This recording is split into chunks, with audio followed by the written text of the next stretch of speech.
Good afternoon, good evening, and Happy New Year, everyone. It's 2025. Welcome to KerbSide Collections, our monthly pickup show, where I have my very special very special co-star, I'll say. I didn't write any notes for this, so I'm a bit tongue-tied already. It's early in the morning. We're recording at a different time. So, Blue Relic Hunter, Shane, how are you going? Welcome. Going good, Adam. It's a nice sunny heading to 32 in Hobart today.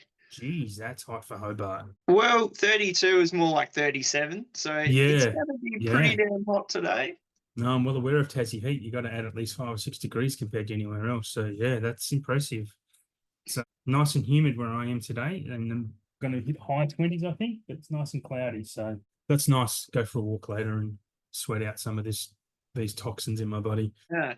All right, so yeah, like I said, it is a new year. Thank you for everyone who's listened to the show so far. It's only started late last year, and yeah, thanks for all our regular listeners, and hopefully we can promote it and get some more listeners and more guests on at some point in 2025. It's only going to expand from here. So yeah, thanks for everyone for also following our Instagram pages and interacting, and all the new friends. I know I'll speak for myself here, but all the new friends I've made, it's been a great journey so far. Honestly, just starting this the first show dropped in September, but I officially started recording I think around August or something. So yeah, it's been great, and it's been a good ride, a fun ride, and yeah, been keeping it nice and casual.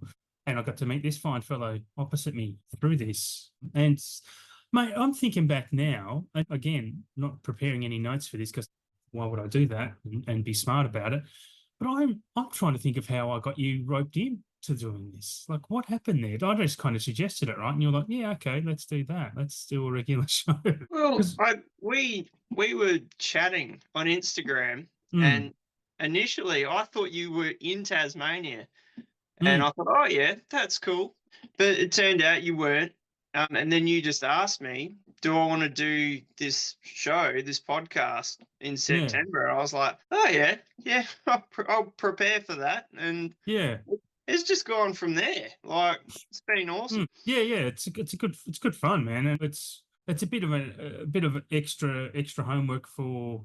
It's stuff we did by ourselves anyway, right? We research what's coming Yeah. up and keep track of what we've got, and so we just turn it into a show that would bore the pants out of 99.5% of the population. So it's good that we've got some people listening because there's a lot of it's a strong little subculture of the physical media collection world. So yeah, exciting times ahead, I would say. Oh, 2025 is going to be huge, It like is for going to be physical huge. media and the releases that are coming out Yeah. that we know about. Mm. Ones that we think may be coming out is like Hmm. it's off the charts. It's going to be leaving 2024 for dead, and Yeah. 24 was pretty big. Yeah, I agree. And I kind of just want to, it's a good little segue before we get into, our personal arrivals and what is coming from the labels is, do you have any, I don't believe in New Year's resolutions, and this is definitely not a New Year's resolution, but I have decided, because 2024 for me was a massive collection year. Like I reckon, I don't even want to know how much I spent, but I reckon my collection grew by probably near 1,000 discs, 1,000 movies over 2024. And I'm just want to re-strategize the way I purchase things now. So I'm not, even though I do my interview show, I probably have mentioned in some of those episodes that may have aired or may not have aired yet, but I'm not massive into the collecting, like the fancy artwork and boxes. I just mostly not there's exceptions to every rule, but mostly I just really want the movie itself Hmm. in the best format I can get it in. And I kind of went against that in 2024, and I upgraded a lot of stuff I probably shouldn't have upgraded after watching the 4K over the Blu-ray. Like just this last week, New Year's Day actually, I watched The Departed on the 4K. I'm like, I probably didn't need to upgrade that from the Blu-ray, because honestly, it's not a bad 4K, but the Blu-ray also wasn't bad. Like it's no need for me to be spending that money. So I am going to go against that rule again. I mean, not when I announce what I've had arrive, but for the most part, I will only be upgrading movies that are my kind of in my all-time favorites. I don't know what your thoughts are on that. Like, do you have any new strategies, any new ways you're going to purchase in 2025? I'd say like for Blu-rays, like what you've done last year, I did that probably a few years back. I'd just go to JB and get like 15 to 20 on special Blu-rays and added loads to the collection. I'm not really buying a lot of Blu-ray anymore. A lot of upgrades for what we've already got, or if it's a 4K and I never had the Blu-ray, just gonna buy the 4K really, because I Yep. want to see it in the best way I can. Probably leaning a lot more into the boutique side of things. Yeah. But Vinegar Syndrome and Second Sight Films, they're probably the ones that are going to be the fancy boxes that I'd get. Yep. It's a lot of money. It It costs a is. lot to buy these, and I think that's like the limit for me. I don't think I would Yeah. go to those like click box sets or the Manta Lab sets. I Titans mean, of Cult type of things that they do as well. well, Titans of Cult, maybe. I did see that John Wick set that come out. Well, it's not a set. It's just I think it's for the first film. Um, Yes. and that's looks like a beautiful set. I mean, it's chunky box. I mean, I've already got Mm. John Wick on 4K anyway, but Yeah. to have that set, like what we like, we're self-indulgent and we don't care. And Yeah. if you love a film, like I love John Wick, if I had that, Yep. it'd be good to have. Like, you know, Yeah. so There, there's stuff like that, I guess. I mean, there are collectors out there who collect as many versions of the same film as they possibly can, which I find strange. I do find it like someone has every different, like they have a DVD, then they'll have various different Blu-rays and a steelbook, and then the 4K, the different variations of the same movie. I don't Mm. personally understand that. I mean, I do have obviously I have duplicate movies, but that's mostly by accident, or because I've upgraded to a Blu-ray or to a 4K. Yeah, it's going to be an interesting year, and mainly, to try and cut some of the expenditure of this is Mm. because it was out of hand, and I want to save more money and need to save more money, like the rest of the world. Like I'm not Robinson Crusoe, so yeah, I need to really only upgrade things that I know I'm going to watch regularly. At Mm. least once every 18 to 24 months, because I have that many in my collection. Like anything sooner than that would be absurd. And yeah, just really slow down that growth of my spreadsheet, to be honest. Yep.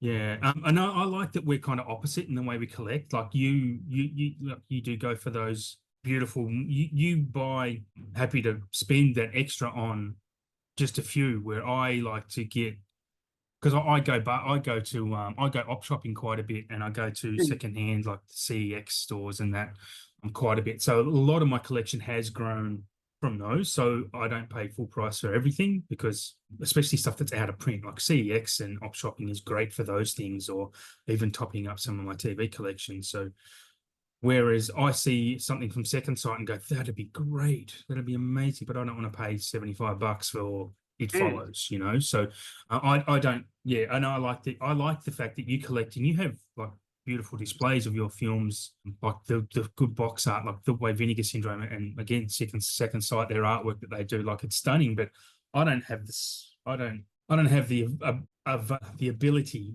to be able to display my stuff like that either. So that's probably another reason, because everything in mine is spine out, and that's basically it. So I do want to get more shelves so I can display my steel books. Actually, that'd be nice. But that would be about all I would display.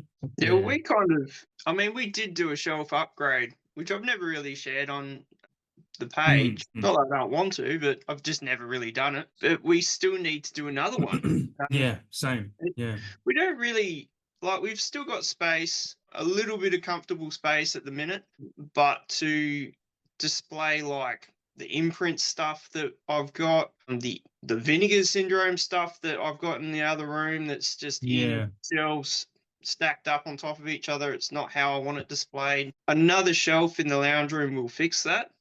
Yep. But it's just, I don't know. I've kind of already gone down that road of buying. I went through the DVD to Blu-ray switch, Yep. upgrading stuff, and what I'm doing now is what I was doing 7 to 8 years ago. going into Blu-ray Mm. because 4K wasn't huge back then.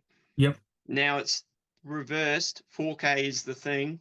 And I'm happy to upgrade things. And then I take them out of the Blu-ray room and they go on the dark cupboard, which is also growing in there. So I keep doing that. But, I'm kind of just cutting back on just buying a lot of titles. I'm mainly Yeah. pinpointing titles that I'm like, yes, I really want to get that. But the problem is, Yeah. as we know, the money, it's Yes. not cheap to do this. And I know Leah and I, we've already talked about us. If I die, she'll Yeah. sell all of it, Oh, and really? all of it, because you know it is my thing. We Yep. share it together, but Yep. in the end, it's not something I want her to keep. I want her Yeah. to sell it, whatever Yep. she can get for it, because I know down the track there will be titles that will be worth a bit. Absolutely. They're already worth a bit now. Yeah. So, Yeah. but it's just what people want to sell things for, what people are willing to pay as well. It's just an expensive hobby. It's like Yeah. work like building a car because you love cars and you want to race it or rev it down the road. Yeah, that's right.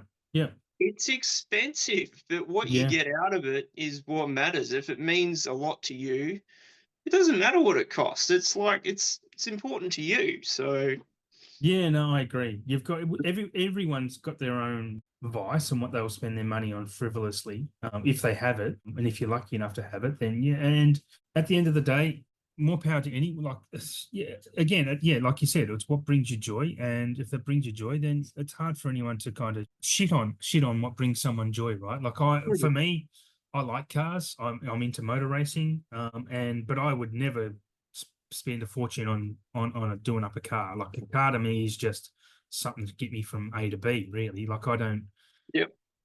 even if I won Powerball, I would not be going out and buying Maseratis. I wouldn't be buying things like that at all. Like I'd still have a hybrid Camry or whatever, I wouldn't be going over the top with cars. I would have a shit ton of extra movies though, for no real reason. That's what Absolutely. yeah. So I mean, yeah, each to their own. Live and let live, I guess, is the message that we're getting across for 2025 as we get into contradicting myself a little bit. So, did you want to talk about what you've had? Yeah, I'm going to hand over to you to talk about what you've had arrive recently. Any not just anything of note you want to discuss. Well, like we were talking about before we hit the old record button, we're going to be trading places on this episode. I'm going to be the one that is going to be unloading on the arrivals and Yeah. incomings because I kind of went a little bit crazy with the Boxing Day sales and leading up to Boxing Day because they already had sales. So I kind of hit JB pretty hard, which I haven't done in a long, long time. And also some of the incoming stuff that hasn't arrived from JB yet. And some other little nuggets that I've really had my eye on. So I think some of my influence on some of those purchases from what I've seen too, yeah, which I'm happy with. I'm proud I've influenced you in a little way with some of those older films. absolutely. So basically, I'll start with that because Yep. that's cool in itself. So basically, my mother-in-law came over for Christmas, and I did see that Outrun had White Christmas, and I thought, wow, never seen it. I know my mother-in-law would have seen it at some point. I'm pretty sure she would like it. Turns out, yes, absolute winner. Yep. So we watched that on Christmas Day, and the transfer of that, it just blew me away. It was Mm, almost like watching a 3D film, the way all the sets were made, and it just looked incredible. And I was like, I think I've just tapped into something now. yeah. What you've been telling me. So from there, I kind of went a little bit nuts. So, we watched White Christmas. I went back to JB and I was looking at all the old titles that they had and ended up getting Casablanca, which we watched, and that was fantastic. Mhm. looked amazing for a film that's like 82 years old. It's crazy how good they look. And the ones that we haven't watched, but we got them, Spartacus. Well, I have seen Wizard of Oz, but keen to check that out again because I reckon that'll look incredible. Okay.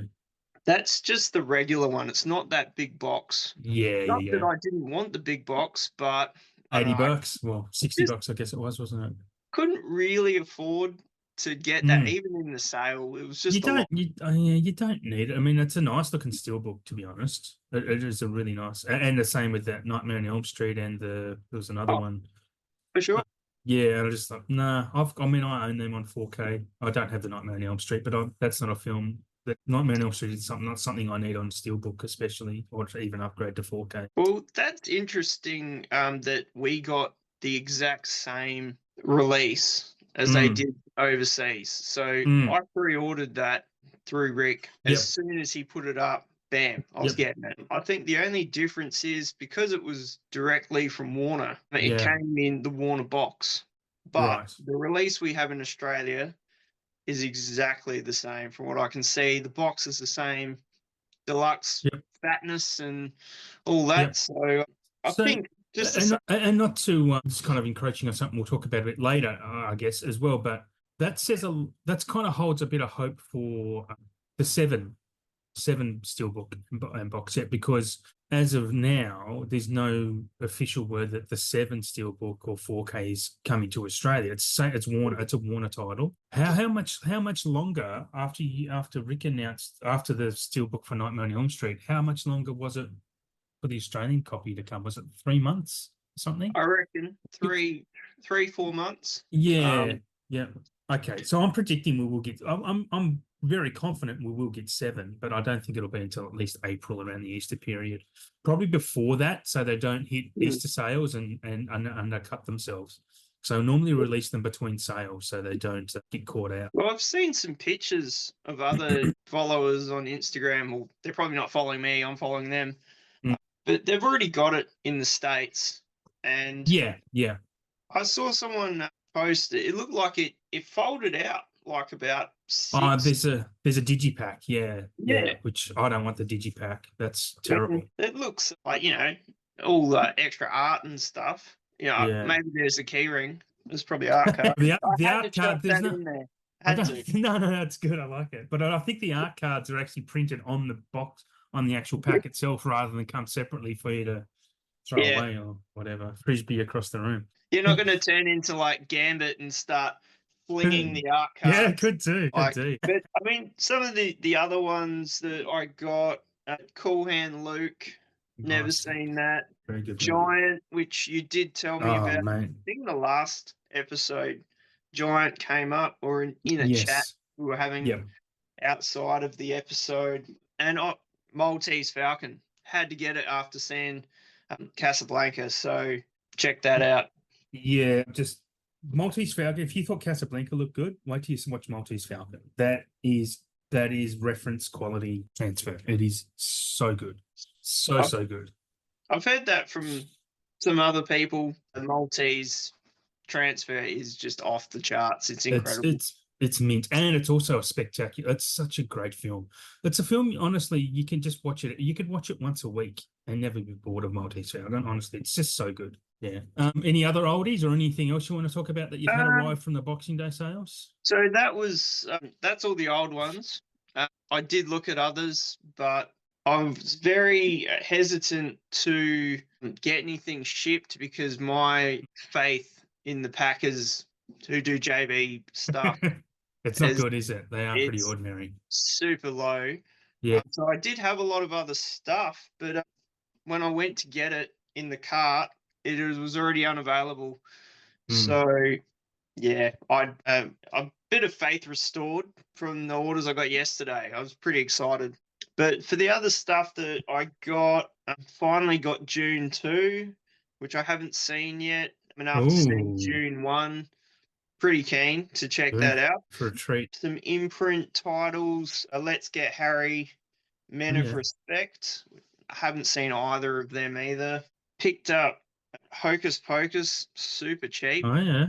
That was like $15, I think. Yeah. Yep. For a 4K, I mean, it's a no-brainer. You're I know, right?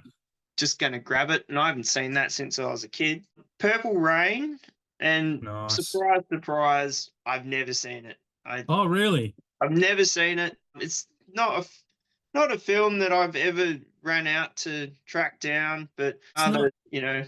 other good friend Mauricio, die-hard Prince fan.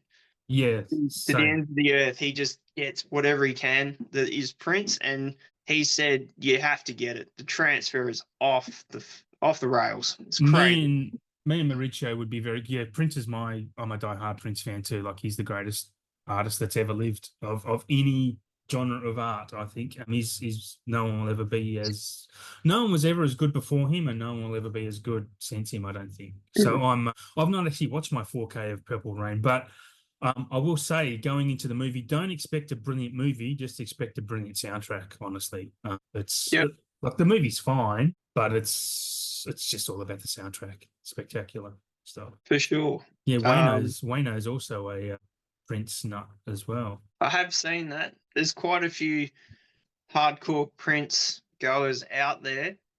So I am keen to check that out. I got Death on the Nile as well. Yeah. Yep. And apparently that's been deleted. It's a deleted title on the Disney. It is a Disney stuff, so yeah, that makes sense. finally got a Wonka, which I saw at the cinema, and I really enjoyed it. I like Wonka too. It's a musical. I'm not into musicals, but I tell you what, they did a smashing job on that one.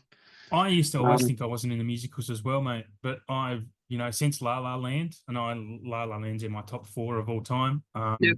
I like music. I watched Singing in the Rain the other day, and like New Year's Eve, I watched Singing in the Rain, and it's great. It's just, I like musicals, but not all musicals. Well, Singing in the Rain is another one that I had in my cart, and Didn't get it. I was just gonna. Oh, it became unavailable. I actually had it in my hand in the store in Hobart, right.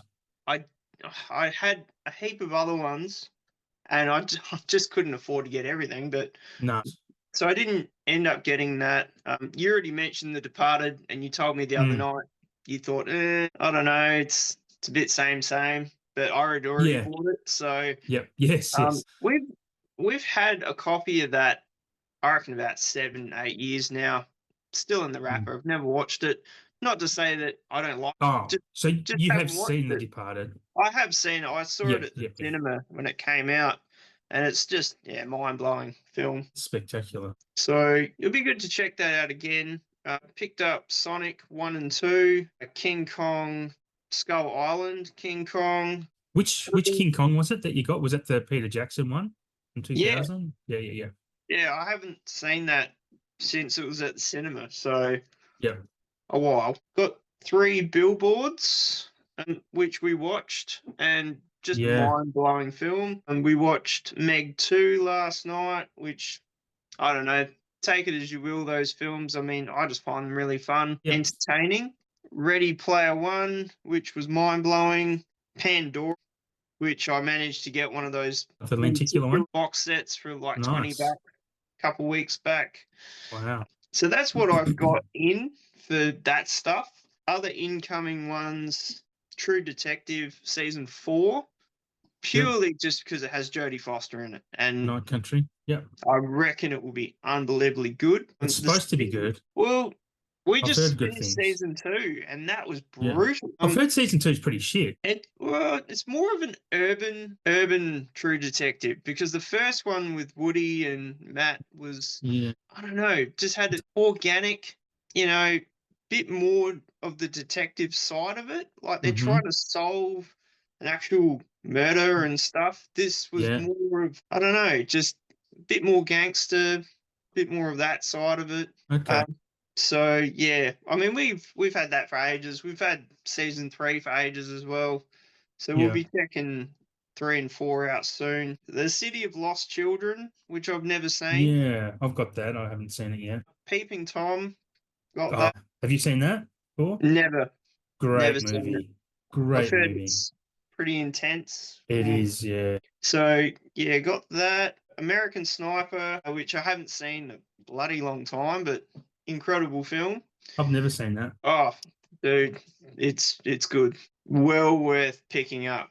I Hmm. didn't want to spend all the money on the deluxe box. Yeah. I mean, these deluxe steel sets, they're great. Don't get me Yeah. wrong, but it's just not something I wanted to invest in.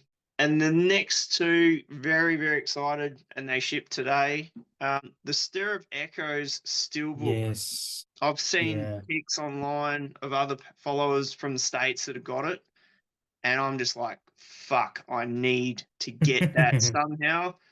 So I went to eBay for that. And also Okay. the kickboxer still Yeah, 4K. that looks real good. That wow, that Yeah, that that looks crazy that good. lenticular slip, and then just Yeah. the finish on the steel, like on the Yeah. back of it, how he's kicking Tong Po in the face, and the blood spray. It's Yeah. like it's coming off the steel. So yeah, that's pretty much it for that. There's other stuff like VS stuff that I'll chat about when we go through the VS label stuff, but Yeah. Yeah. We'll that talk about that when we talk about what you've got, for sure. what you've got Yeah. on order. So have you talked about what you've got on order, everything, or do you want me to talk about what I've had come? Oh no, I'll let this up that's to you. it. I finally got there. Okay. Right. That's a lot. But Yeah, that's good do though. tell us, Adam. Delve. Go into it. Um, Now, this is typical for me. I can't remember where I left off, so I'm just going to announce what has arrived. I don't know if I mentioned it in the last show or not, because I can't remember when we recorded and when it arrived. Anyway, I got my first ever order from Outrun arrived. So I got my Mallrats on Yep. 4K and Cowboys versus Cowboys and Aliens, or is it Cowboys versus Aliens? Cowboys and Aliens. Anyway, also got A Simple Plan, which is the Sam Raimi one. I've actually watched that, and that's a stunning.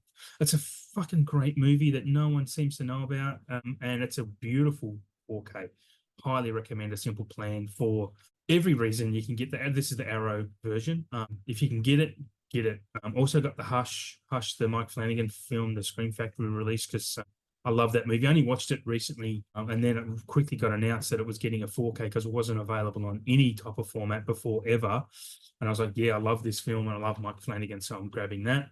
I did also get the Good, the Bad, and the Weird, the Arrow version, which I need to watch. It's just I've got all this Asian cinema, and I'm just so bad at getting around to watching it. It's stupid because I just sit down and go, oh, I can't bother reading subtitles right now. So anyway, and then I just like, okay, I don't watch that. And I put something else on. I also got my Demolition Man, the Arrow box set. That's a beautiful set for a movie that I think is honestly aged badly, but it's a fun movie. I got Yep. yesterday. I wanted to just mention quickly that I got and watched The Last Starfighter. I had never seen that before. So I have no nostalgic value for that, and I thought it was fine. The movie, the 4K transfer is pretty good, and yeah, not much else to say about that, to be honest. It was fun. It was like it was written. Was a movie. It's written like it was something I would have written if I was a 14-year-old boy and I played Yep. video games. That's kind of what the writing is like. It's very bad writing and very bad plot points and devices, but it still holds up fun wise. Like the characters are still pretty cool, and yeah, there's a lot of good stuff going on. Also got my 4K version of The Faculty, which I watched as well, which again I was kind of a bit disappointed that I probably didn't need to upgrade that from a visual perspective. Like the 4K is fine. It didn't need an upgrade. But anyway, here we are. I've got the Blu-ray of that as well, which I'll keep. During the Boxing Day sales, I picked up the Hell House LLC box set because I've heard nothing but amazing things about those films. That'll probably get a watch, if not before, but it's definitely during spooky season 25. I've also got the Abbott and Costello horror box set, I think it's Viavision release. And also picked up the Pusher trilogy, the Wim Wenders. Sorry, no, it's not. It's Nicholas Winding Refn. I always mix those two up. That's a trilogy that I've heard nothing but great things about, and it reads really well. It reads like it's up my alley. So I was like, that was pretty good price because it already had been discounted because no one had been buying it, and then with the sale off, yeah, it worked out pretty well because yeah. And just a couple of other honorable mentions. A couple of upgrades because when I was talking about not upgrading, but I'm upgrading my absolute favorites, and I have recently started upgrading my Hitchcock to 4K, whichever ones I can. So I picked up The Birds and Apocalypse Now because I think after watching my Blu-ray of that in the middle of last year, that a 4K of that would be a good upgrade. And also picked up one I've never seen before, but heard lots about. But I just only picked up the standard Studio Canal release of Cross of Iron. It's funny that we also got an imprint 4K of that, which is quite expensive. But this was just, I think, Easy DVD have. By the time you're listening to this, the sale will be over. But they had a 30% sale over Boxing Day, Christmas, New Year, and it was like $20, probably maybe even less than that on 4K. So I was like, yeah, I'll give that a crack. So that's about it for me of any notable arrivals that I had since we last chatted. And did you talk about, I'm just going to ask again, but did you talk about what you've got coming or? Yeah, that was the last 7 titles that are incoming. Oh, and Ocean's Trilogy 4K. Ocean's Trilogy, yep. Yeah, it's coming from Launceston. I won't go into the debacle of that. I already told you. Yeah, you have. Oh, but, it's ridiculous it takes so long to come. They must just make one trip a week from um, Ronnie down to Hobart. and I did see it up there, but at the time, that sale wasn't actually on. There was a sale on, but it wasn't 25%. I think it was maybe 20% off. But Right. anyway, yeah, that's some pretty good titles in there that you've mentioned. But the Faculty, I Yeah. watched that, I reckon, early last year, and I thought this definitely needs some work. I didn't think much of that Blu-ray at all. It Yeah. was a bit iffy, so I'm still keen to get the 4K because I love that film. Yeah, I love The Faculty too. It is great, and look, it's not a bad transfer by any means. And to be honest, I never watched my Blu-ray. I also own it on iTunes as it just starts raining here. So I watched like a 4K version of it online as well. So whether it needed, I'm just saying that the 4K, it's fine. It just didn't blow me away. Yep. Anyway, so also what I've got coming since we last spoke, I do own this on DVD, so I've upgraded Kingpin, the Farrelly Brothers movie, and I want to see more of those come to Blu-ray because even something about Mary, I don't. It's got a Blu-ray. I probably got one in Australia, but it's out of print. And I never picked it up.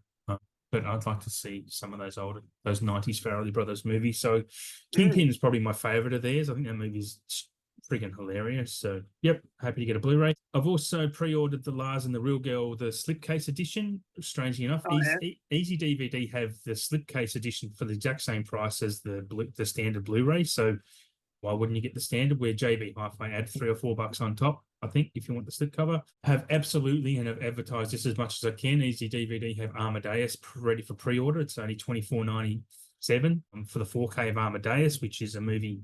Since I saw it last year, I was like, oh, I want this real bad. And to get it announced pretty soon as a 4K was great because I never got a Blu-ray, which is strange for me because I couldn't find it, to be honest.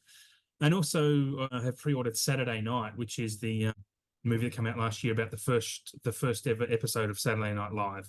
I'm a Saturday Night Live fan, and the movie's really good. Like, surprised me. No, it didn't surprise me how good it was. It's Jason Reitman, but it's just this frenetic energy the entire time Saturday night. It's a great watch. I highly recommend a watch. I've also pre-ordered the imprint bundle for March 2025 because pretty much all those movies in there I've either seen and really, really liked them or loved them. And the other ones I haven't seen just sound really interesting. Like, I honestly think that this imprint March 2025 bundle, as in the 6 movies they're releasing, is probably the best as a collective group of films that they've released at the same time. Normally, if they've released 6, there's at least 2 or 3 average to shit ones in there, but these are all good to great. So happy about that. I'll talk about those when we go through the labels pretty soon. I did also pre-order The Cell and The Gift from Arrow, which come out this month. So I'll be probably expecting them by the end of January, early February. And the Seven Steelbook I did pre-order just last night because I don't have much, I want it because it is in my all-time top 10 favorite films. So Seven, I still remember seeing Seven at the cinema. And it blew me away. And that movie, I've seen it at least 15 times and still gives me chills. So that's a movie I must own and must upgrade for sure. So, yeah, I'm again going against a little bit of the upgrade standoff. But, yeah, like I said, Seven is an all-timer. So I'll be happy to upgrade that. And I'm pretty sure that transfer is going to be next level because I did watch Yes. I reckon, early last year, Yeah. and I just thought, yeah, I can see this needs some work, and Yeah. I reckon if it did get the 4K, the same as Fight Club, I reckon Yes. that will look stunning as well when it gets the 4K Yep. and treatment it deserves. But I wouldn't hesitate to upgrade that one because it's just a No. classic film. It doesn't matter how Oh, many times you watch it; it's just still still get chills, man. like you're watching it for the first time. It Yeah. has that vibe.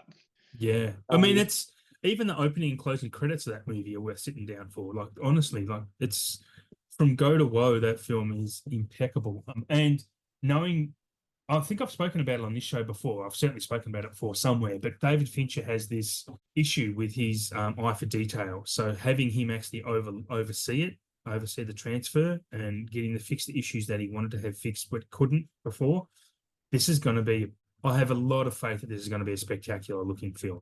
Yeah. Yeah. So that wraps up the comings and goings, arrivals and departures. Did you want to, I'm going to let you speak about we're going to talk about our labels now, what's coming from our labels. On over to you. Well, we'll just go straight for the jugular and Mm. crack into 88 films because I think it was last episode we were just on the outskirts of their drop, but We were. because of the time difference, we didn't really get to talk about it. So a lot of these are for, I think some are for March, just going by what I saw yesterday. So we got Witch from Nepal, Jackie Chan's Miracles. Mhm. They're also doing 964 Pinocchio, which I did see another label putting that out. So once again, two different labels doing the same film. Yeah. Yep. Hong Kong, Hong Kong. There is a lot of Asian cinema in here, as always. It wouldn't be an 88 drop if there wasn't. An Amorous Woman of Tang Dynasty. Castaway, not to be confused with the Tom Hanks one. And this is an older version of Castaway. Center Stage, Full Body Massage, Dark Knight of the Scarecrow, which is one of the Slasher Classics collection, which they do some really good underground releases in that. Short Night of Glass Dolls, Girl Hell, Assault Jack the Ripper, and lastly, The Lady's the Boss. Mm. So 88 films just crush it with their drops. They They bring do. out a massive slate for every month.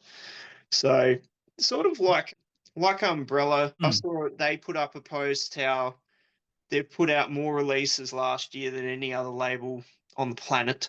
And they really do. They just put out a lot of movies. I mean, it's great. They did loads of Blu-ray stuff last year and more 4K stuff coming. So that's pretty much what I got for 88 for Yep. coming up in March.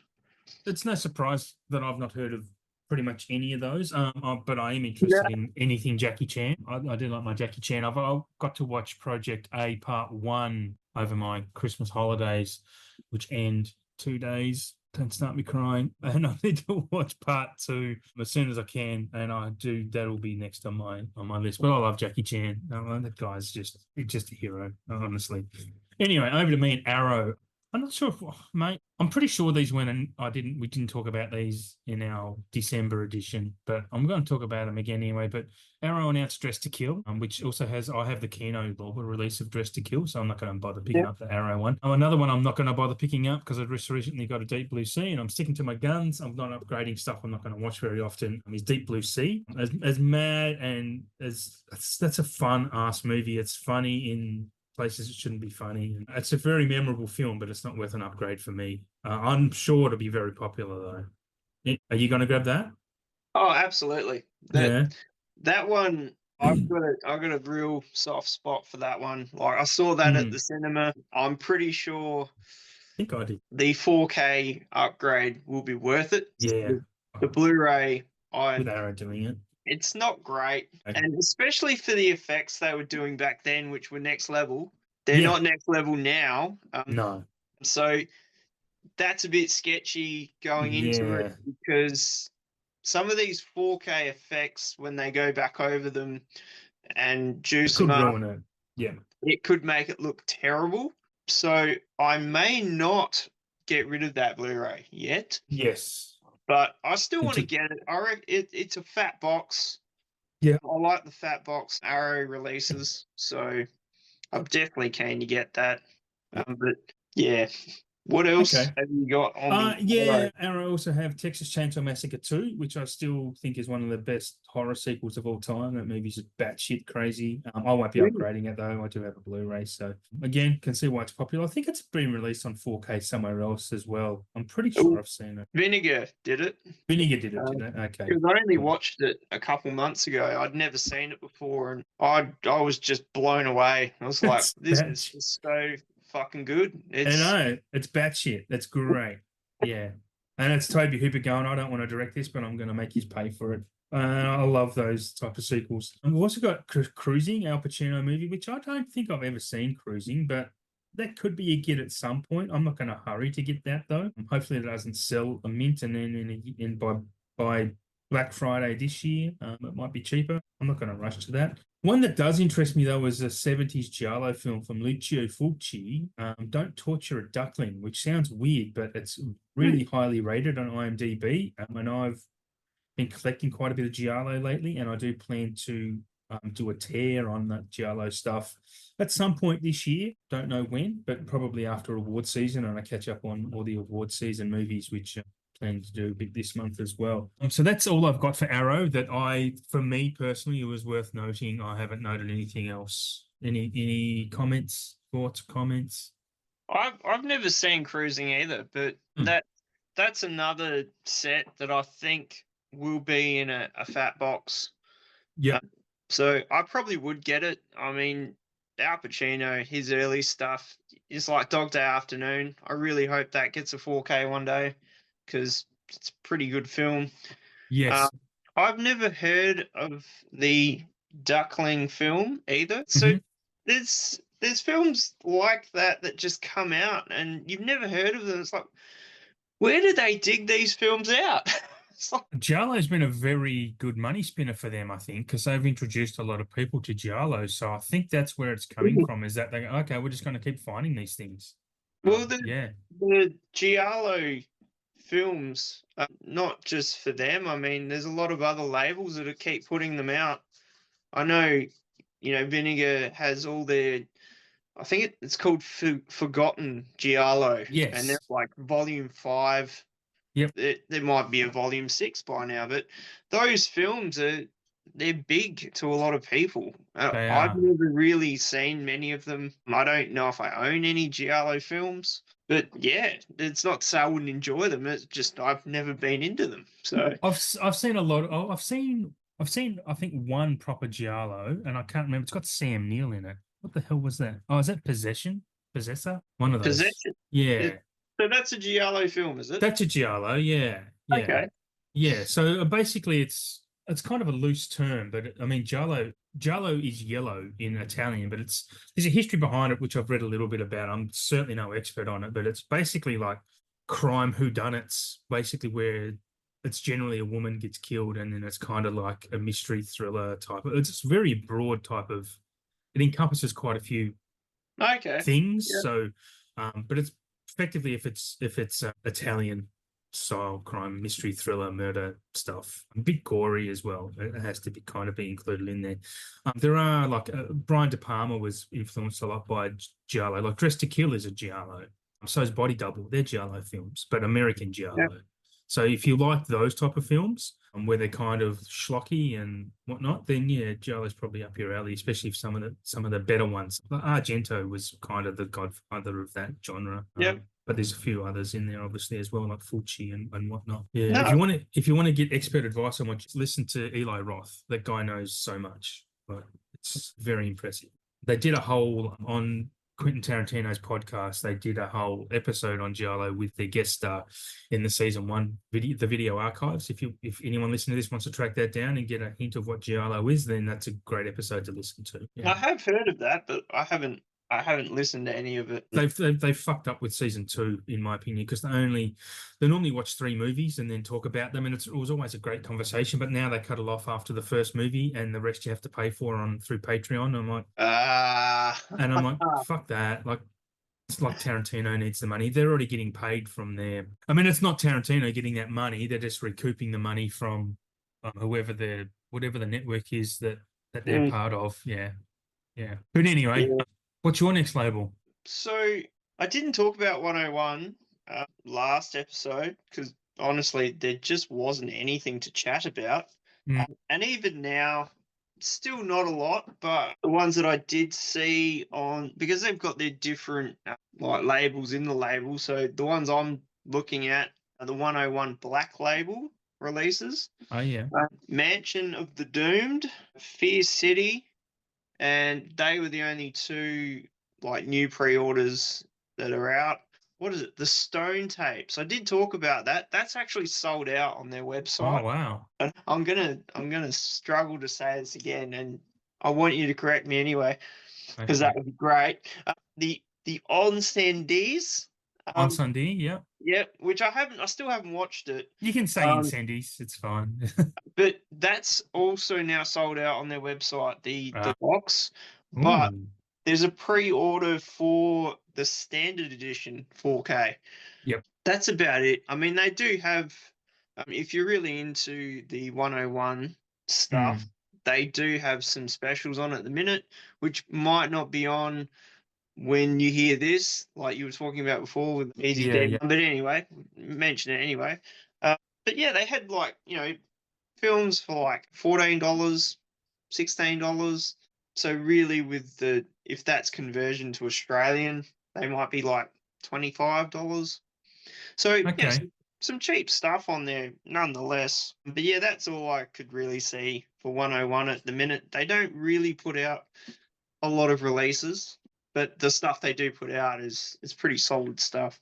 Cool. So what's next on the radar for you, Adam? Now I just need to find my note again. I can't find my note again on my stupid desktop here. So I was noting down something. Oh, here we go. So we're up to Criterion. Criterion is going to be a quick one. Because again, I'm just talking about what interests me, and they've announced. So anyway, I'll stop rambling. Night Moves, the Gene Hackman movie, that interests me because I've heard about that a bit. I've never seen it. I mean, keen to. That'll be a good release. I think that's notable to talk about. Again, I don't know a lot about it. Have you ever seen Night Moves? I've heard of it. I've never seen it. I did pick up that Gene Hackman imprint box. Is that in there? I'm not 100% sure if it is. There's, I think, 4. I think it's 4 films in that one. Okay. But I'd have to look at it again later. But I did see that's coming out, and that's one of his bigger films that was really good back in the day. So yeah, like it's a private investigator film. So yeah, it sounds interesting. It's 7.1 on IMDb. I mean, that's very good for IMDb. The next one for Criterion is Thief, which I've raved about enough on this movie. So I will be absolutely ordering Thief, the 4K, because that movie is, man, I think Michael Mann overall is a bit overrated. I'm not a big Michael Mann fan, but Thief it's his debut film, and it's spectacular. It's so good. Such a vibe. And the last one, I kind of only add this in because I'm into the Godzilla stuff, and I've not seen any old Godzilla original stuff, but they're doing Godzilla versus Biolante. I'm going to pronounce it. I'm probably very wrong because there's a Biolante. I don't know, but anyway, that's what I'm saying. I don't know jack about that. Are you into the Godzilla stuff, especially the original-ish stuff? Not really. I mean, I think I have seen Godzilla, the 90s Godzilla, but everyone's kind of losing their brains over the Godzilla stuff, and yeah, I'm just sitting back here going, oh, yeah.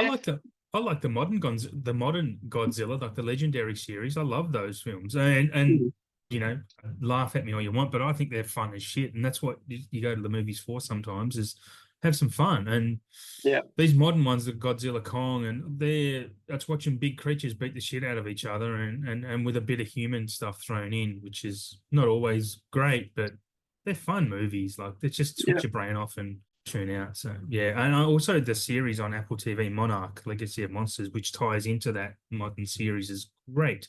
Like, I really enjoyed that. Kurt Russell's in it, so if you have Apple TV, watch Monarch, especially if you're into the Godzilla stuff.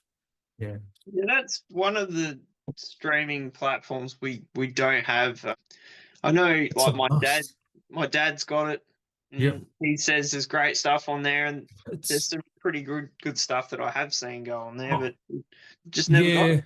I honestly can't talk up Apple TV enough, and how I know this is a physical media show, but if you everyone's got streamers, so we're not kicking the dog or anything. But if there's any streamer you should have, it's Apple, because they have the best of, 'cause everything they make is original content. They don't have any licensing for anything. I mean, they do license some, especially kids stuff, like there is, but they make their own original content from it. Like, they redid some Fraggle Rock, they redid some Snoopy stuff, but everything is in-house. There's nothing that they've licensed so you can just go watch it like a movie from somewhere else. It's all their stuff. Yeah. And everything's 4K, everything's Dolby Vision, Dolby Atmos. So if you're into that, everything they make is in that format.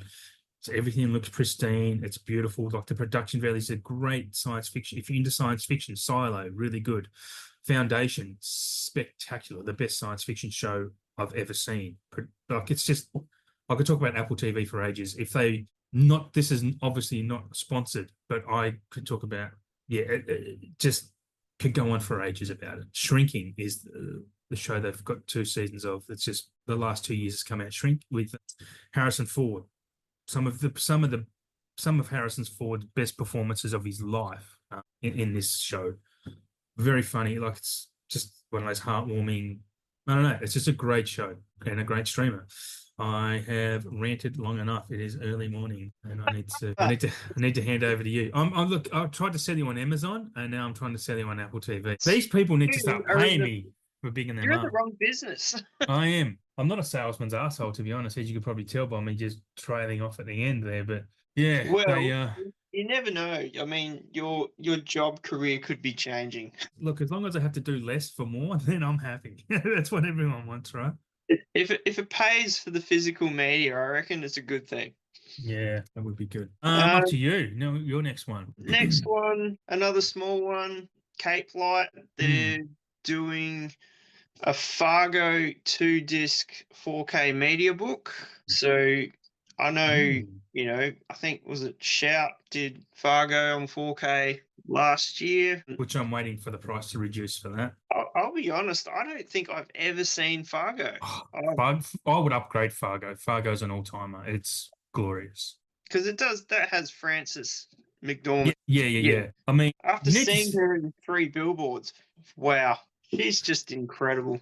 You What an should see. You should see just for the Coen brothers of it. Honestly. I do need to get it and watch it because I know it's a classic. I've heard this from Yeah. many different people, so I do need to get that. And also they're doing a Rain Man 2-disc 4K Oh, as well, interesting. which is another one that I wanted to pick up. I haven't picked up yet.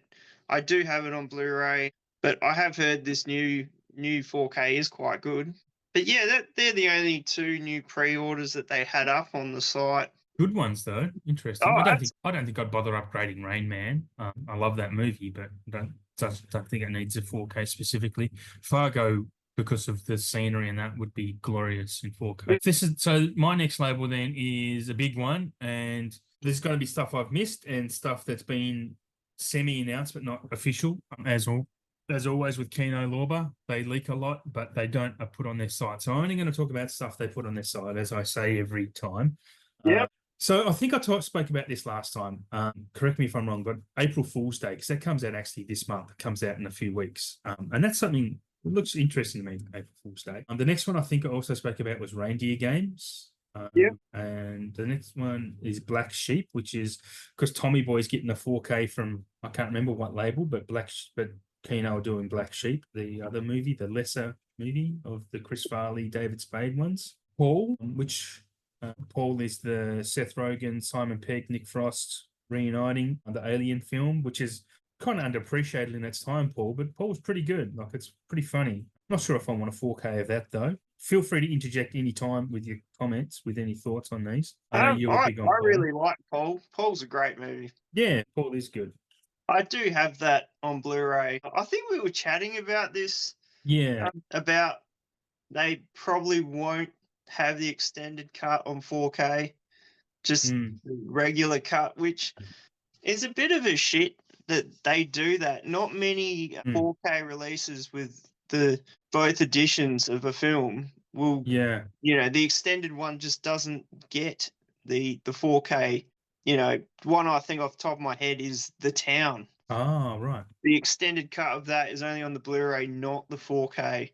Yeah, I picked that up.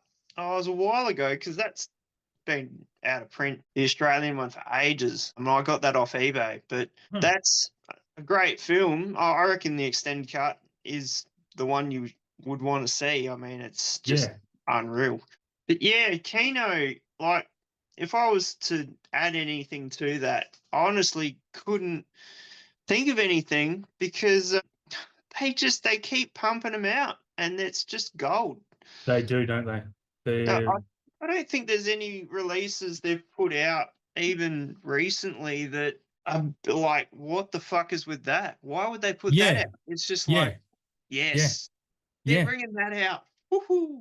Even You if know? it's one you go, I've never heard of that, but you look it up and go, yeah, that's great. Like, bring it on. And I'll talk about one of those in a sec. Not this next one. Posse is one they've got coming, which Oh I've yeah. heard, another ones I've heard of, don't know much about, but the next one really interests me, which I'd never heard of, but it's called Murder by Decree. And it's basically Sherlock Holmes versus Jack the Ripper. Yep. Completely made up. It's just got Donald Sutherland in it and a few other big names. But I just look at that and go, yeah, I want that. That looks really interesting. Yeah. The next one is probably John Candy's best movie, Uncle Buck, getting a Oh, 4K, which is incredible. Uncle Buck. yep. I actually picked up a Blu-ray of that from like an op shop, a Lifeline, middle of last year because I was Uncle Buck on Blu-ray. You can never get that. That is rare as Mm. hen's teeth. So I picked that up, and now it's getting a 4K because that's how my life goes. You got any memories Oh, of Uncle Buck? I haven't seen that for a really, really long time.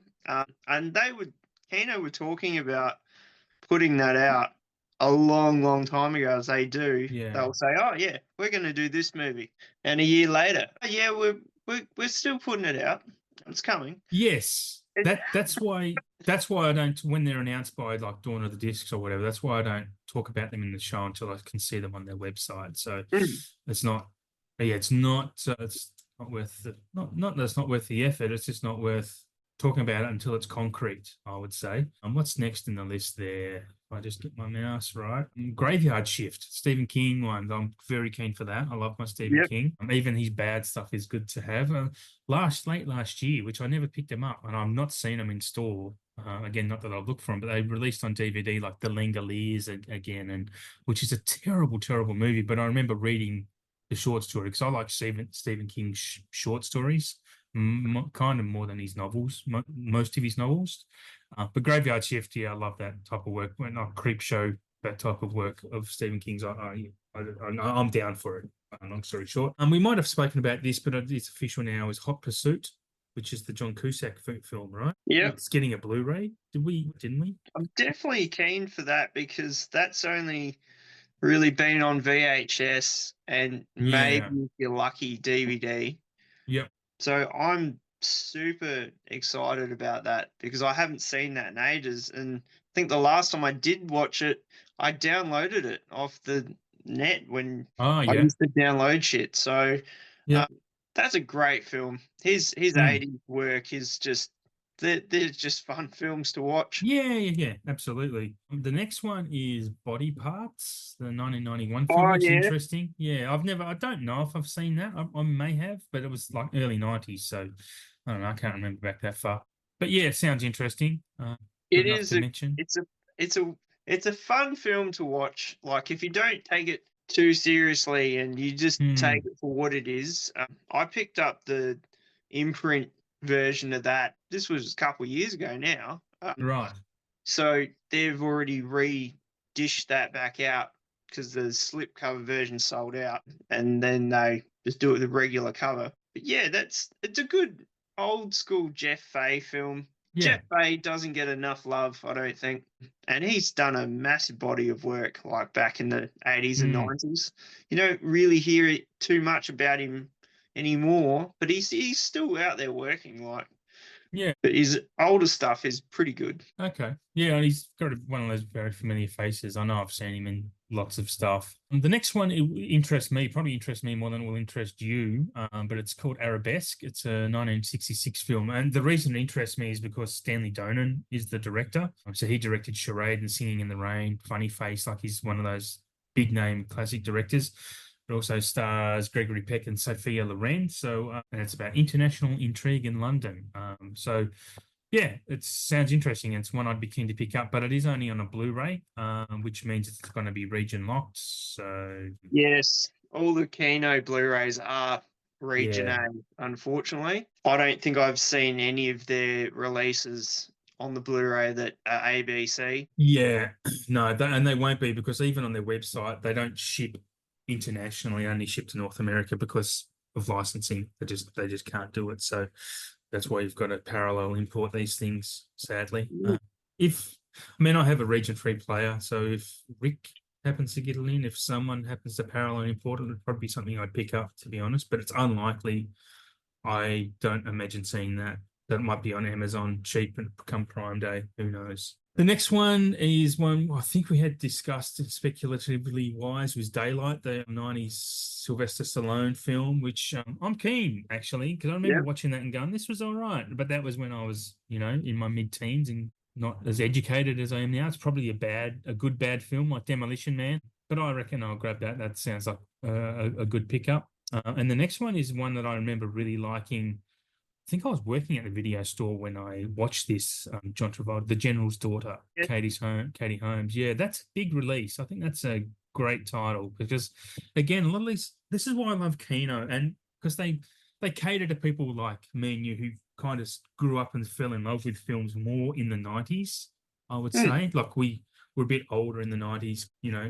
Grew up in the 80s, but lived through the 90s, if that makes sense. Yeah. We'll watch more film.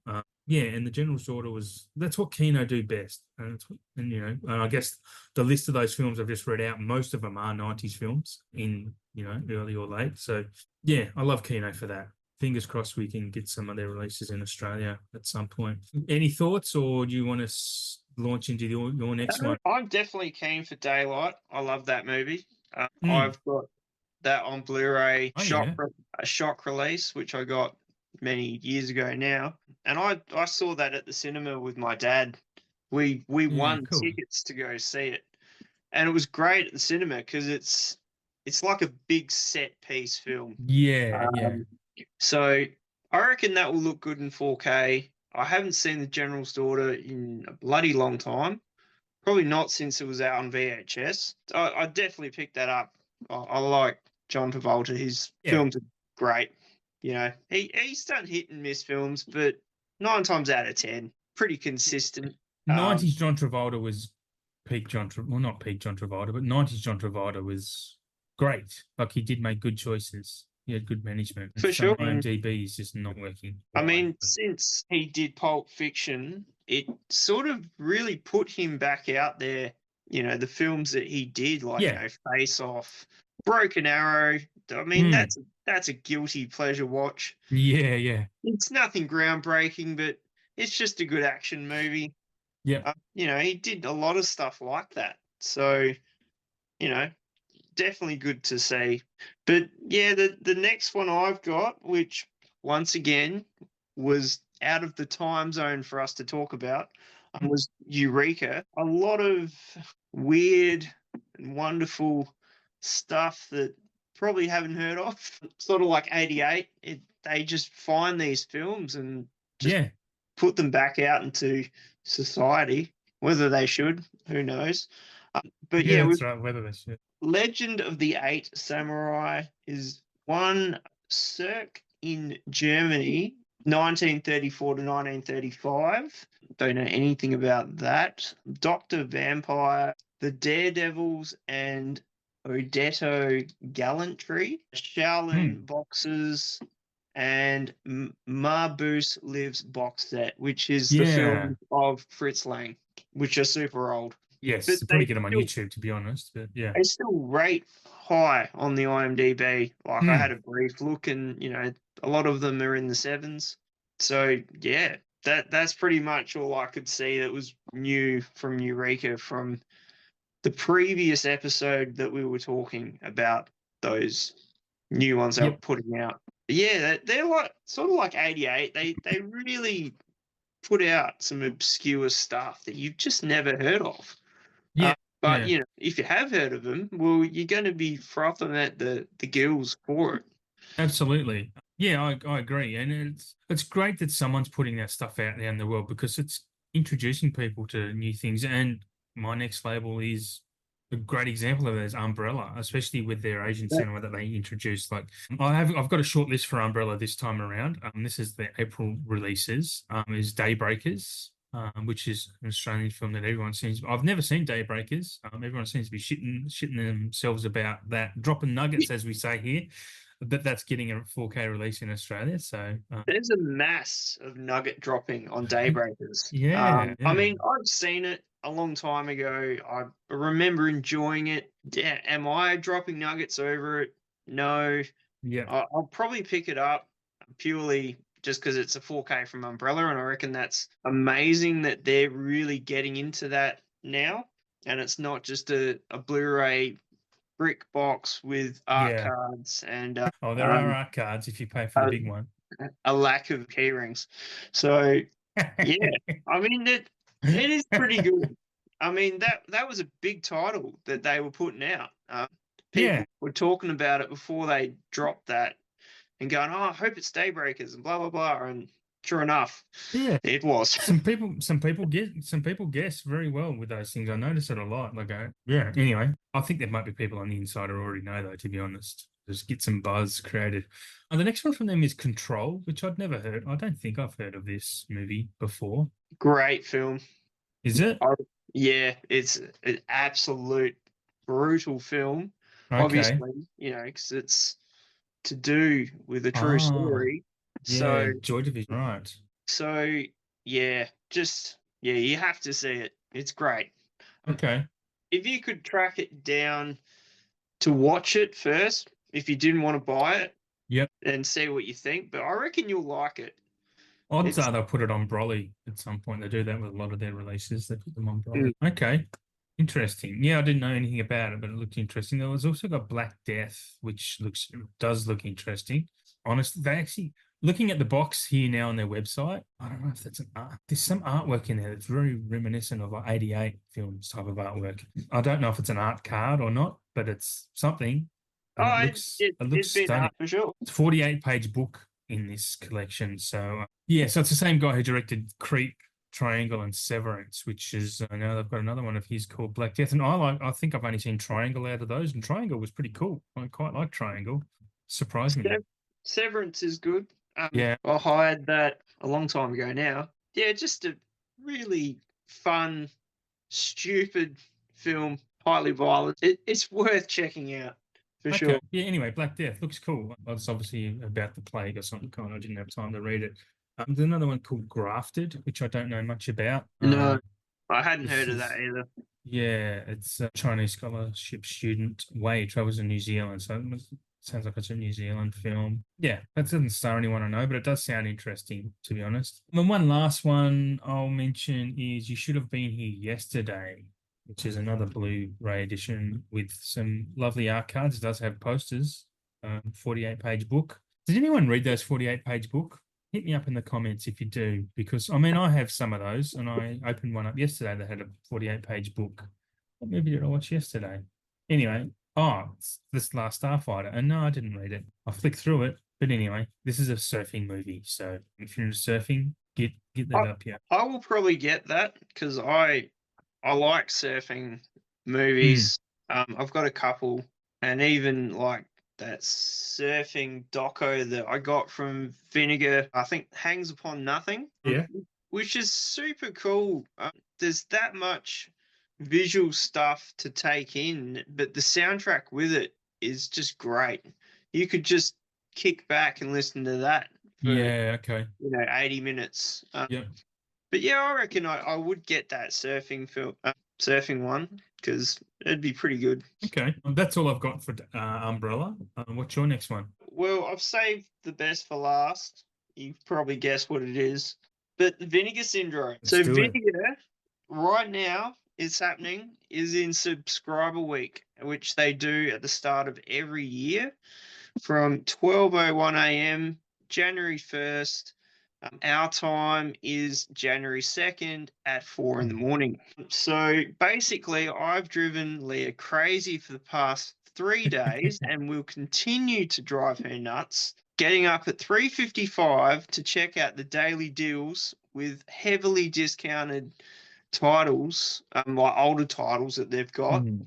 at 60% off, 70% off, Wow. and they're releasing like a new title each day from some of their different like cinematography, VSAs, VSUs. And so yeah, the first day they put out their 16 partner labels, the new VSU title, and new merch as well. So basically this isn't everything because it's coming out each day. There's new stuff. So basically, Mhm. what we've got so far, so from day one, the VSU is Virtuosity, Yeah. which I jumped on that because I watched the Blu-ray of that, which I've got, and it was pretty bodgy. So anything like that virtual reality stuff, I think in 4K will look pretty phenomenal. And I really hope that one day Lawnmower Man gets that treatment Yeah. Yeah. Yeah. because the edition I got of that, it still looks great on Blu-ray, but I reckon 4K would just really snap it out.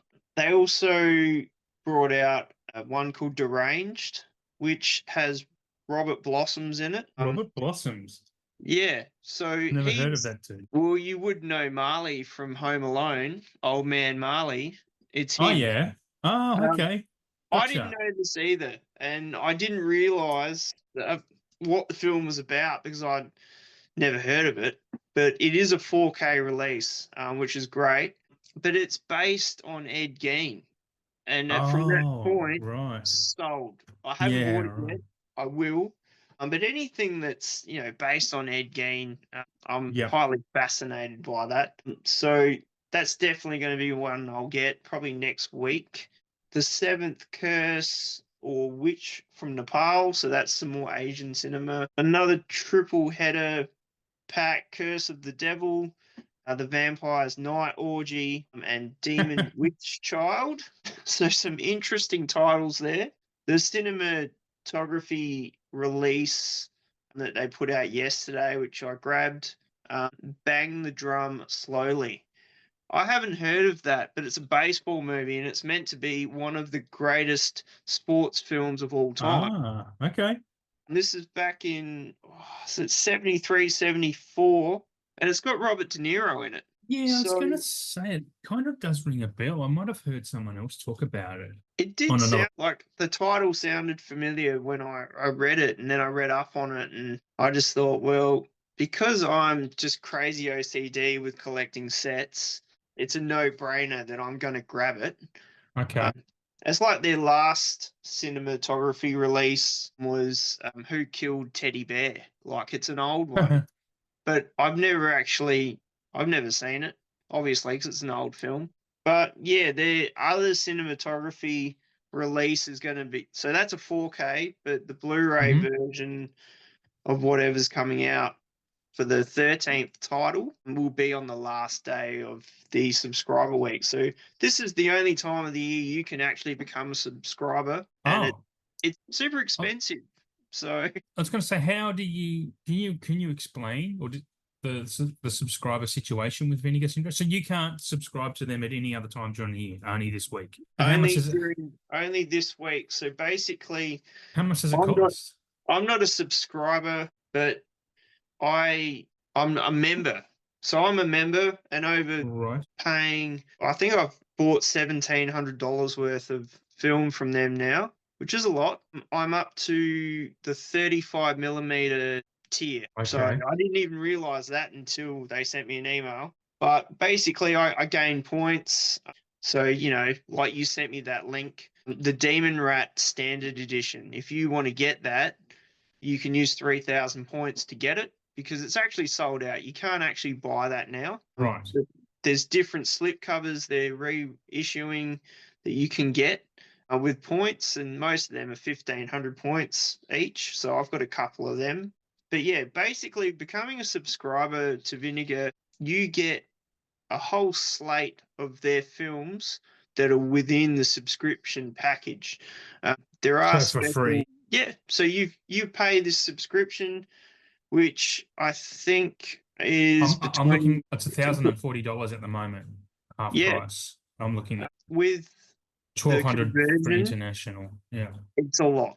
Yeah. It's It's going to be 3 grand. $1,500. That's Yeah. crazy. So at the moment it's half price. So it's $1,240 American, which is going to be what, 1,600 Australian. So you'd want to get a bit for that then, right? Yeah, so you get near all the standard releases they put out. If there's some really special ones that aren't in the subscription, they say that in the write up on the release. And So so, sorry, it was I really just have a good. question.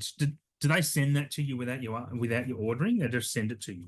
Yeah, yeah. So Ah, they'll send out your subscription order right. every month. You will be, if you're a subscriber, you'll get your order sent out before anyone else. So yeah, for a whole year, you will get the subscription releases. That's amazing. It's great value. Don't get me wrong, but the amount of obscure releases that they do, for me, it's not something I could invest in. I am gonna use 300 points to try and win a subscription. Why not? If I win, I win. If I don't, I don't. It's 300 points. I don't really care. But all the daily deal specials at the moment, 5 times points. So, you know, Yeah, right. all the stuff I bought so far, I've already generated 1,000 points. So pretty cool. The new release for today is an old, I think it's from the 90s, I think. It's called Crack House. It's their VSA release. It's got Jim Brown in it. And it looks, like a gritty thriller, I guess. So yeah, that's pretty cool. Some of the partner label things to mention, they're doing a Once Were Warriors Blu-ray. I've already got Okay. that on Blu-ray, so Yeah. I didn't really bother with that. If that was a 4K, for sure, I would have Yeah. snapped that up straight away. One called Keanu and Co., which is 3 short films by Robert Fortier. And Oh, yeah. the one that Keanu's in, it's his first film he ever did. So Oh, that's pretty cool. okay. Another one that I picked up last night, which I had never heard of, is called Disembodied. Only 2,000 units of that, and they're already down to under 500. So Right. I kind of just went on a massive blind buy on that. It sounds like a bit of an LSD fueled trip into body horror at its worst. So who knows? It could be good, it could be bad, but it's It's interesting. meant to be really good from what I've read. Highly disgusting. Yeah. So that's going to be interesting. So I grabbed that. Some of the other ones that I grabbed, I think that's all the ones I grabbed actually. Oh, another film called Surf 2, which has got Eddie Deason in it. He sort of creates this highly toxic cola to get back at these surfer dudes that are just right fucking dicks, and it turns them into mindless zombies. So more 80s gold there. But other than that, I did pick up a cinematography long sleeve, and it's called the I Love Popcorn long sleeve because it has a giant popcorn kernel on the front of it. Okay. And cinematography down the sleeve. So that was pretty cool. But other than that, the titles that I got in Christmas Eve from Vinegar Mm. from my last order, I got the Flesh for Frankenstein deluxe box, which has got 2 slip covers in it. So it's a pretty fat box. It's got all the 3D versions of it, 2D versions of it. I already had that, but I really wanted that box, and for $50, it was a no-brainer for me. The Keep, Michael Mann film that made the world stop for like a Yeah. moment. I Yeah. was pretty lucky to get that because I didn't get it on the first day, and then I waited till the Saturday, picked it up along with Sliver, and then Sunday it was sold out. It was really interesting that it was such a massive hit that it was Via Vision that came out, or Imprint basically said, "Well, don't worry, we're releasing this in 2025 as well, right?" Yeah. So I reckon they're going to, if they had 1,500 copies as their planned run, they might do 3,000 now. I reckon, because that's going to be that's a FOMO is a mofo release, right? Apparently it's not. Apparently the movie's not very good, but for some reason it's Michael Mann. People shit themselves over Michael Mann. So It's an interesting film. I didn't love it, but at the same time, I can appreciate for the time it came out, it would have been mind blowing and a little bit disturbing. But it's still pretty good. Scott Glennon, he's pretty good in it. Ian McKellen, also incredibly young back then. Gandalf, yeah. Yeah, pre Gandalf. It is only 5.7 on IMDb. Yeah, it's not a good rating. The brief synopsis: Nazis are forced to turn to a Jewish. God damn.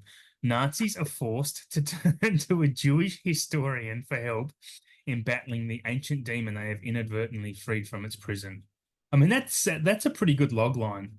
I'm not gonna lie, that sounds kind of cool. So it might not have been executed very. I don't know. I mean, visually it looks Gabriel good. Byrne too, Robert Prosky. Like, he's got a cast. Yeah. He's super young in that too. And it looks good. The set pieces are great. I reckon they would have done a lot of model work in that, to make those the big sets look big, but with models. So it's worth checking out. But, it's just interesting that it's sold out so quick, yet straight after it sells out, Imprint put up their deal and go, "Hey, we've got you covered." So that'll probably be like, I reckon, a lenticular box set for sure. Yeah, I reckon they're probably working hard now to fancy it up so they can eke more money out, just printing off more art cards. I reckon. Oh yeah, no key rings. Instead of getting 6 art cards, you might get 7. Might get 7 and a 50-page book instead of 48. That's it. Oh, they might never ending story it and just go, okay, people want this film. Let's charge them $250. But yeah, it's even with the discount, I can't do it. I was kind of close to getting that never-ending story. If I had seen it in a store, I'm glad I never did, because I might have gone. Because during the sale it was like 180. I'm like, this is a pretty good set, and then I was like, nah. I'm so glad I dodged that bullet. I really am. I didn't even think about it when it was 180 because I was just like, it's a lot for a movie, I can't do it. I love the film, but I couldn't invest that much into it, not for one movie. Oh no, and I saw someone unpack it, and I'm like, geez, there's not a lot in there for that money. I mean, you get the movies and the different versions of the movies, but that's their book. Yeah. And how often are you going to sit down and watch every version of that movie, though? It's the same as the Caligula set, which I just watched the ultimate cut of that, and I don't think I'll ever watch the other cuts of that. I mean, Caligula was an interesting movie, but I don't think I'll ever watch it more than 3 times. I had the standard slip edition in my hand last week. I could have got it, and I've never seen it. I've heard it's pretty full on. It can be for its time. It would have been, but it was never one I was like running out to grab. Like, I pre-ordered it when it was announced because I'd always wanted to see. I didn't get the big fancy fuck off version. I just got the basic, the cheap, I'll say in quotes, $60 version, and that's more than good enough. And I mean, I'm not getting all that hoo-ha and art cards for a film I've never seen. If you're what I would class as if you're a cinephile, if you love movies, it's definitely a movie you need to see. Whether you need to see it twice, I don't know. That's going to be up to you when you watch it. I didn't mind it. It can be very confronting, not just from you see them acting, and then there's orgies going on in the background and just weird shit happening. But there's some other really confronting violence in that as well, as Roddy McDowall just goes the way of Paul Atreides, and power goes to his head when he gets it, and just becomes a right cunt of a person. Yeah. Is honestly the best and cleanest way to say it. Yeah, it's a fascinating film. Yeah. Anyway, I've still got a bit to go with Via Vision. Are you still going with Vinegar? I've got a couple more that in this order that I got. Looking for Mr. Goodbar, which Yeah. I spoke to you about that the other day Did, yeah. after we watched it. Incredible film, and my version didn't stop at 2 hours 4 minutes. I don't know what the deal was with that. Someone posted about it. I think maybe it was just their copy, but Good film though. that film is worth checking out and has one of the most intense endings I've seen in a film in a bloody long time. It's just right. turn your head inside out. Okay. Prospect, which I haven't watched yet, but it's got Pedro Pascal in it, so Mm-hmm. that I reckon that will be good. Dog Tags, which is the full uncut version of it. It's meant to be a pretty intense war film. Candy Mountain, which is a bit of a sort of a true story, I think. So that could be interesting, a bit of a muso film. Okay. Primal Rage, which is another baboon flick. Yeah. I haven't watched that yet. And Congo, which was just incredible. The transfer was mint. Well, that's good to know.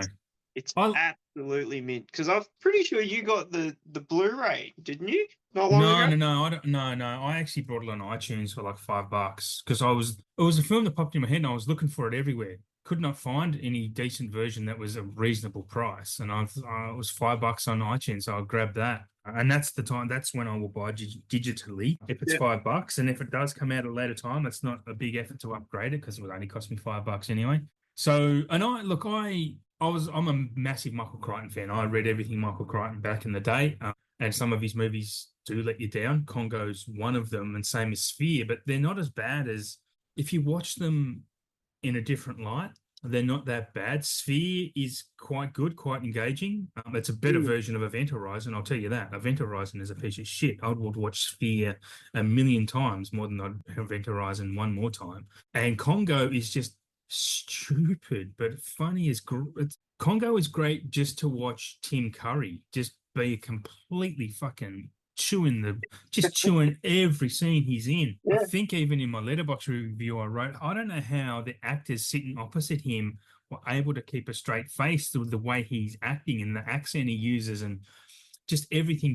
Tim Curry being awesome, but mind you, if an actor sitting up, I'd love to see outtakes of that movie, and just people just dying laughing at him being him. Like and he's not being funny deliberately. Obviously, he's not. He just is funny because of the act he's putting on. It's mind blowing, and I love Congo just for that. Among some of the other stupidity, but yeah, it's great hammy fun, and I would love to get that box set, but I don't want to pay $80 for that. No way in hell. If we get a 4K down the track from someone else that's able to get a license, like who else has released Vinegar Syndrome stuff? Like Arrow might do a license for that and release it for 40 or 50. Like, cool, okay, let's do that. Yeah. Anyway, I haven't really seen many of the Vinegar titles put out by other people. No, they do, because they do such fucking eclectic stuff, though, right? They do a lot of stuff that they just kind of pick up the scraps that other people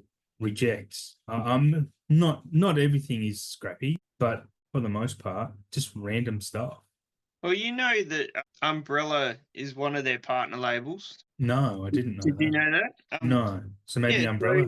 Well, Umbrella did do a Blu-ray of Congo, didn't they? I missed that. Yeah, I was just going to say that. I reckon Umbrella put that out. That was, I reckon, about 2 years ago, because I had seen it at the JB in Rosny here since I lived here. I didn't pick it up though, but yeah, they've got some deluxe editions on the VS site. They put out, like Death in Brunswick is one of them. Yeah, okay. So they've all got deluxe slips. That's good to know. If they're still available. Yeah. They did Undead. Yeah. Another one called Nightmares. I think it's called Nightmares. I think they did. Is it called Shame? like another. Is that the Oh Fassbender, Shane? There's a few movies no, called no, Shane. this has Okay. got a chick in it. I haven't seen it, Right. but it was one of the Sunburnt Classic releases. Oh, yeah. So there was a couple of them that they put out. I think they got about 10 different titles that they put out as a partner label. So that happened maybe a year or so ago. So Okay. very big for Umbrella to be So a part of that. So is it likely then that Umbrella might do an Australian release of Congo, like of a Possibly. 4K? Okay, I mean, that'd be cool. Yeah. they put out the Blu-ray. I can't see why they wouldn't. And it seems that Yeah, this they'd like to year double dip. They would they're like to going have to people do double more dip. Yeah. 4Ks. Okay. So, we've seen that they're doing hardware. We've seen that, they're going to be doing the Salute of the Jugger, which Yeah. Did that'll Vinegar be do a that hands before, did down they? instant pre-order for me. I never thought that that film would ever get a release like that. Yeah.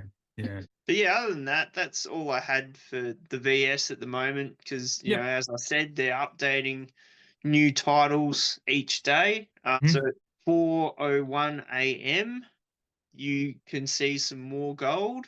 So, actually stayed up quite late last night. I think to about 2:30. I fell asleep. Then I Mhm. woke up and it was about 3:50, and then I fell asleep again. So I was there, but I wasn't, so I didn't get to Yeah. see what was really going on. But just some of the new releases, like I don't want to say I've got FOMO, but after that Keep Yeah. sellout, Yeah. if there is something that's really good, I would just want to jump on it quick. And hundreds of beavers, I would have got that. That's Yeah. completely sold out now. Can't even get the standard through them. But that was another one with the slip, it sold out like super quick. And Crazy. if I'd got up early, I could have got it. Yep. But I didn't think I needed to get up early to grab that. Well, You'll be able to hopefully be able to pick it up. It'd be cool if Madman do a release. If anyone's going to release it in Australia, it'd be Madman. yep. It'd be great if they did because it's a film everyone needs to see. Like everyone. Like it's. I can't wait for you to see that film. I can't wait for everyone to see Hundreds of Beavers. I'm stoked I pre-ordered it when it was released in the UK on Blu-ray. Like I just got a slipcover of it from there, and I didn't think it would be as hard to come by or as popular as it is, but I'm glad I jumped on it when I did because I would have missed out as well. Yeah, it's absolutely a movie people need to be watching. On to Vision, Yep. better pick up the pace. So as mentioned before, I've pre-ordered their March bundle. Actually, I don't know if I mentioned it in this show or before we recorded, Shane, but I did say that this March bundle pack, the 6 films that Vision are releasing in March, is probably the best as a collective I think I've seen them ever release. As in every film is at least good to great or very interesting. So included in that is Factory Girl, which is Sienna Miller and Guy Pearce. The Weight of Water, which is a Catherine Bigelow directed film with Sean Penn. In the Bedroom, which is Todd Field. He directed Tar recently, or in the last couple of years anyway, with blah, blah, blah, Kate Blanchett. Todd Field has made some really good movies. So In the Bedroom has got a good reputation. Keen to get that. Shattered Glass, which has Hayden Christensen in it. Yep. So if you've watched the prequel Star Wars trilogy and think Hayden Christensen is a shit actor, watch this film and you'll realize that it's not Hayden's fault. It was George Lucas's writing that let those prequels down.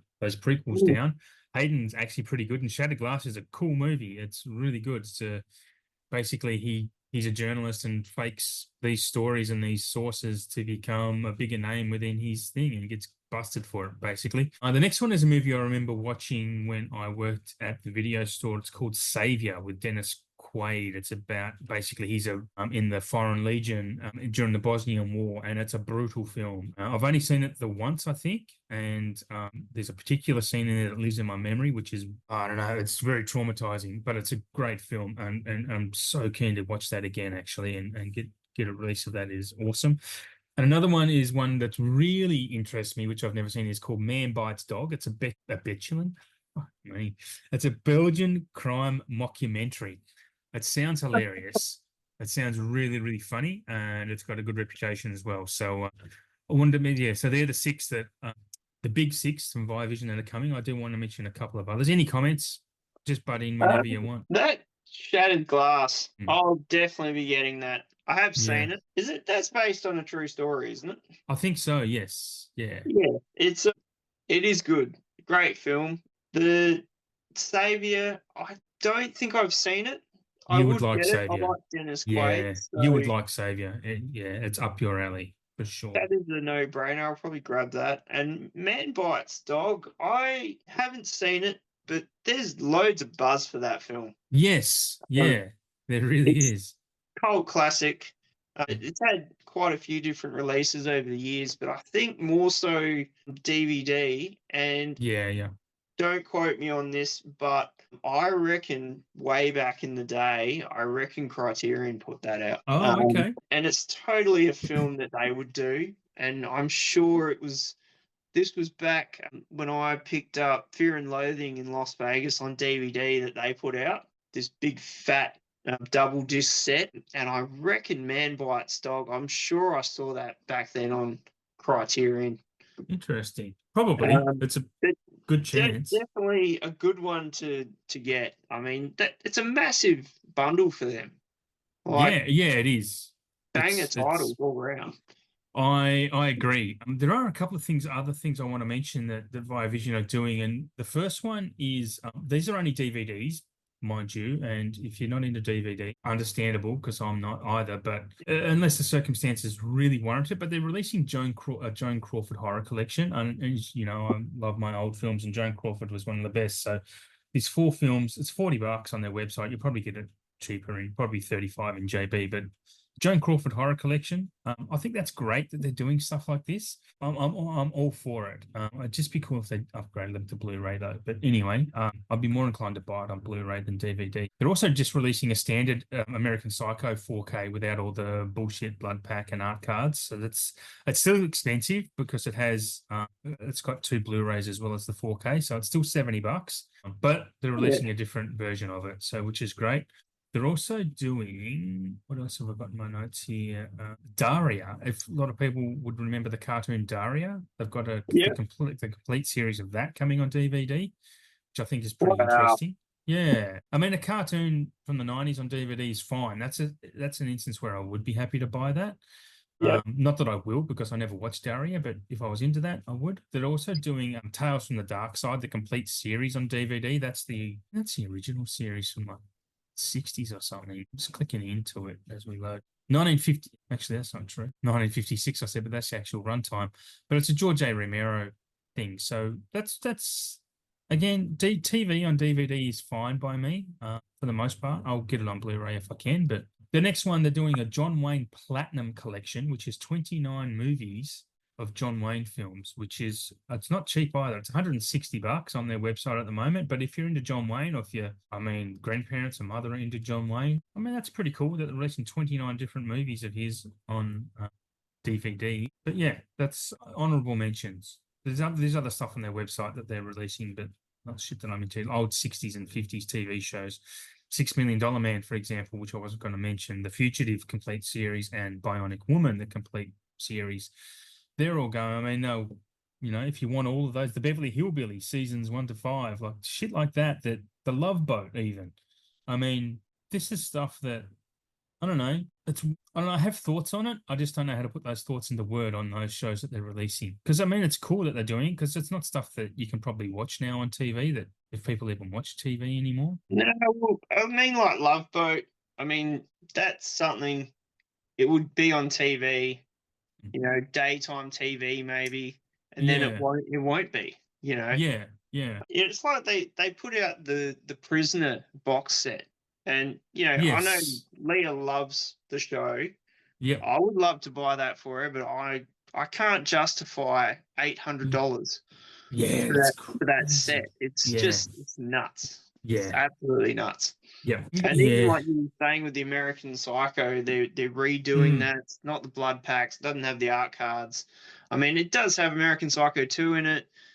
Do we really Which you need? don't need that. No, Do we really need that in our lives? No, it's no. terrible. But that blood pack was super expensive. I mean, I pre-ordered it. I Yeah, already had it same. on 4K, but I was like, wow, what a release. Uh, yeah, So, that's just going to be on my shelves as, yep, a bit of a piece. yep. But Yeah, I mean, I was pretty excited when I saw they're doing the war, which I tagged you in. Oh yes, Elijah Wood film. Yeah, Yeah, I didn't I mention that. Yeah, don't think that's really had much of a Blu-ray release anywhere. I haven't no, seen no. another Kevin Costner one. I think it's called A Perfect World. Oh yes, That's had a Blu-ray overseas, but never seen that here. yeah. It wouldn't surprise me if they put that out one day. I mean, that would be good to see. It'd be a good pickup. Yeah, probably will. Probably will. Yeah, interesting. Okay, that's. Have you got any other labels to talk about? Because I've got No, a dude. couple of brief ones. Okay, I'll talk about Madman quickly. They're doing the Substance in 4K, but they're not until May, which I guess I don't know why, but I It's guess it is, but it isn't. I mean, because I don't think they anticipated the popularity of it. Because it is going to get Oscar nominations. Absolutely, it's got there's such an interesting story behind the Substance, which I could get into, but also not that Mad Men are releasing this, but also the fact that we're getting Honora in 4K, which is probably the favorite to win Best Picture at the Oscars at the moment. Honora is a great, great film. And I love the fact that Australia, because once upon a time, even within the last couple of years, we'd only get releases like that on DVD. Like Tar only got a DVD release in Australia, which was Oscar nominated Best Picture film. It had an Australian in it. It's a great film, but we only get the DVD. Babylon has an Australian as its major star. We didn't get a 4K of even Babylon in Australia. I'm one of the few cult people who love Babylon. But the fact we're getting the Substance at all on 4K in Australia is, I think it's great. With the fact that we get it in May, it's probably because of printing issues. There could be the fact that these things have to get classified in Australia because there might be extra special features on it. So it's not just that they've classified the Blu-ray release that we've got, because that would have been classified, but now the 4K is going to have special features, so they have to be classified. Then it has to be approved. There's a lot of toing and froing with all that type of malarkey, and then they have to get it then printed and blah blah blah, and then sent here. So May's, yeah, I mean it could probably be sooner, but they probably just push it out a bit to make it safe that that's when they can get it here. I just think it's great we're getting it anyway. Yeah, I love. I mean, people who come on and say physical media is dying, like go fuck yourselves. It's clearly not. It's really not. It's just becoming more boutique. There's no way in the world I would have thought we were going to get a Nora on 4K in Australia. That was something I would have planned to import. But I mean, yeah. Anyway, I'm loving it, and hopefully it's a trend that continues. And the next one is Memoir of a Snail, which is the stop motion Australian film. I'm not. You probably wouldn't have seen that yet. It's Adam Elliott. He's Oscar. I think he won the Oscar for Mary and Max a while back. But it's a Memoir of a Snail is great. It's just such a. I love stop motion, and this is a really good example of it. And Adam Elliott does really good stuff.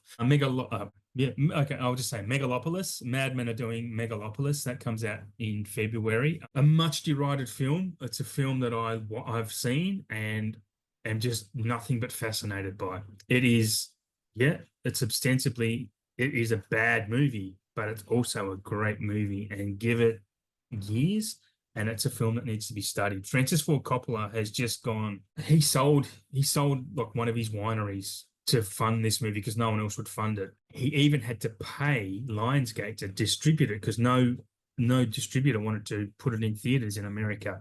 It's the first time in history that a film has had to be paid for by the artist to be distributed, rather than the opposite. They pay the artist to distribute it. And it's been panned because it's just weird, man. It's just a fucking strange movie. It makes no sense. All the actors in it are just, I don't think they know what they're supposed to be doing, apart from Shia LaBeouf, who is one of the most underrated actors ever. Yeah, for sure. Adam Driver. I'll watch Adam Driver just sit in his car. I love anything that guy does. Well, sorry, that's not true. 65 is a piece of shit, but I love him as an actor. I love anything he's in. I think he's fantastic. But the fact we're getting Megalopolis as a Blu-ray, that's an absolute must-buy for me. I just think it's fascinating, and it's a film that I will watch multiple times just to try and understand it, honestly, because it's weird as shit. And they also have Mad Men. This has been on the cards for a while. They've got it on their slate as the Blackadder series on Blu-ray, finally coming to Australia. It's been pushed back for so long. I don't know whether it's on their website to come out next month, but I'm not sure if it's still going to happen. It's something I ended up importing during the Prime Day sales last year from the UK version of Blackadder on Blu-ray, which is it was like $60, and I think the DVDs for that are about 50. So why wouldn't you? But if we get that in Australia, that'd be great. I don't know why it's taking so long, but yeah, I could only speculate on that as well. And one more. Sorry, any comments on any of that? Well, I'm super excited for The Substance. I mean, that Yeah. film, I wasn't sure if I'd like it, but it was Mm. just something you need to see it at the cinema. And I can't believe it ran so long down here because it was just everyone Yeah. was losing their balls over it. So It's a that's cool super film. exciting to even Yeah. get a 4K Yeah. in Australia. Like, Yep. Yep. super exciting. I did see you post about Honora. I hadn't heard of it. Okay. I know nothing about it, but not to say I Good. wouldn't. Keep it that way. Just when you Not watch it, just watch it. Don't know anything about it. It's just it's a good ride. It did win the Palme d'Or at Cannes, yeah, and I don't know if you know Sean Baker's films at all. Have you seen any of his other stuff? He probably did not. he did Florida Project. He did Tangerine, and there's another one he's done as well. But those two are both great. Florida Project is a must-see movie for anyone. It's amazing. And Tangerine is also really good. It's a Christmas movie about LA. I only watched it over Christmas because it was cheap to rent on iTunes. But it'd be something I'd look to buy, to be honest. I won't explain it too much because I'd cut you off from what you were saying. But Honora, you need to watch it and know as little as you possibly can when you watch it. Yeah, I did. I have heard of those other ones. I've never Mm. seen them though, so I'd definitely check them out. But yeah, just super exciting to see some of these releases Mm. actually get 4K here, because Yeah. it's usually those sorts of releases that we have to import because Australia Yep. won't get them. Yep. But with that Megalopolis, I didn't know anything about it, but all I had heard is terrible, don't bother, and Oh, like it. I no. just hadn't heard anything good about it. I'm the opposite. It is terrible. Like you're hearing right. It is terrible, but it is some type of it's a fantastic type of terrible. It's so hard for me to describe. It looks beautiful. It looks really great. The performances are just unhinged. Like shit is said in that film and lines are delivered in that film where you just go, fucking what? Like it's just it'll make you laugh unintentionally. Like Yeah, it's so hard to put into words. I actually gave it 4 stars because I think it's a must-see film. You need to see it just for these terrible films and there's terrible films, right? There's different grades of that. yeah, 65, terrible film. Don't need to watch that. Megalopolis, a terrible film. You need to see Megalopolis. Honestly, it's fascinating. It's just fascinating from so many perspectives, from a filmmaking perspective. Honestly, just watch. And I think in years to come, it's a film that will be studied because Coppola's off his tits. Like, I mean, everyone knows Coppola. He's made some of the greatest films of all time, and that will yeah, never be topped, right? He's in his 70s. You kind of watch it and think, this motherfucker's off his meds. Just the way this film is. Like, it's honestly, it is just this. Okay, for the purpose of the show, I'm going to read what I wrote because I can't put into words off the top of my head now what I actually wrote about it because I've ranted, but it won't take me long to read.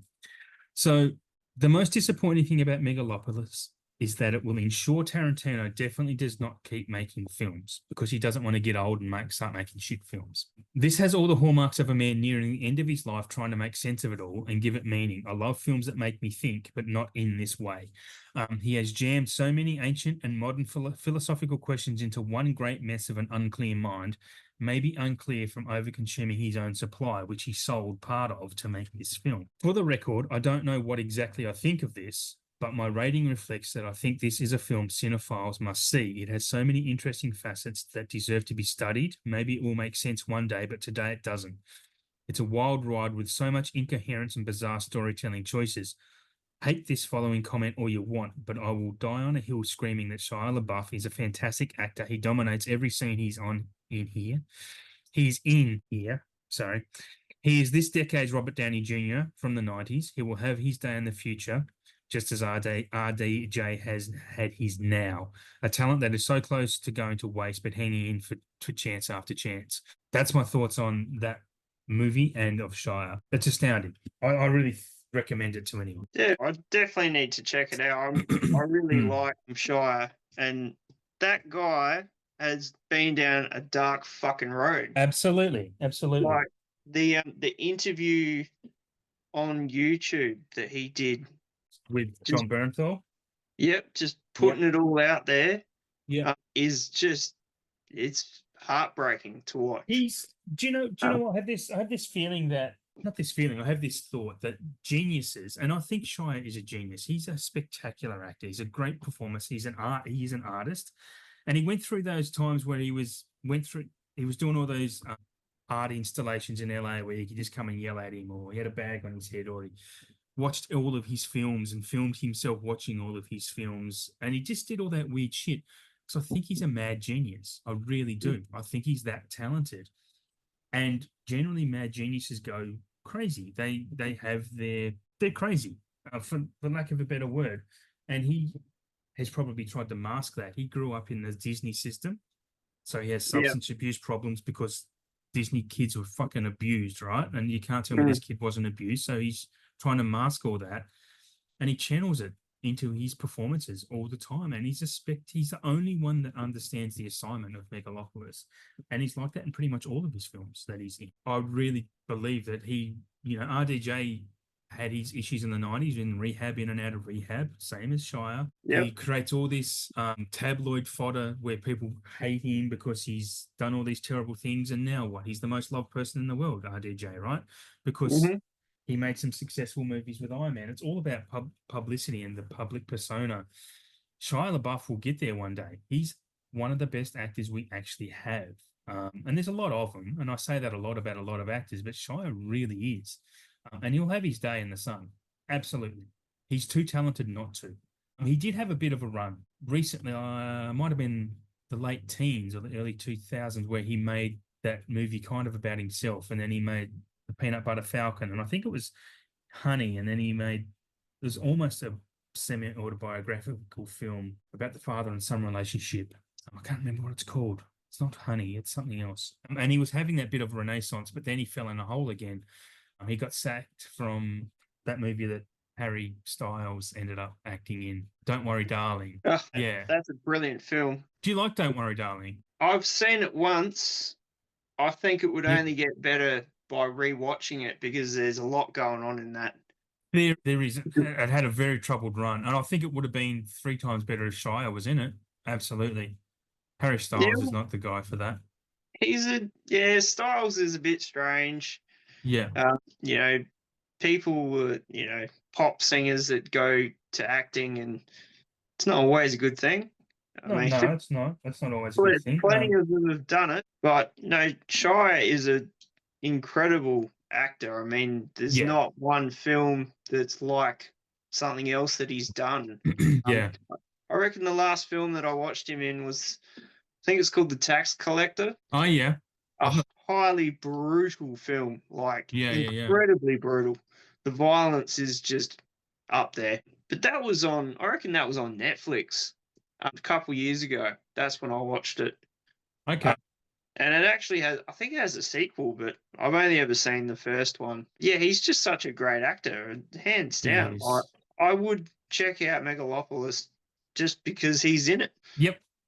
I think, honestly, if you're a fan of Coppola, and just if you want to study his film history, and this will be his last film, surely, it's worth watching for that. Just from an educational perspective. Like if I was a university professor in film history, Megalopolis would be one of the films I would have to have studied.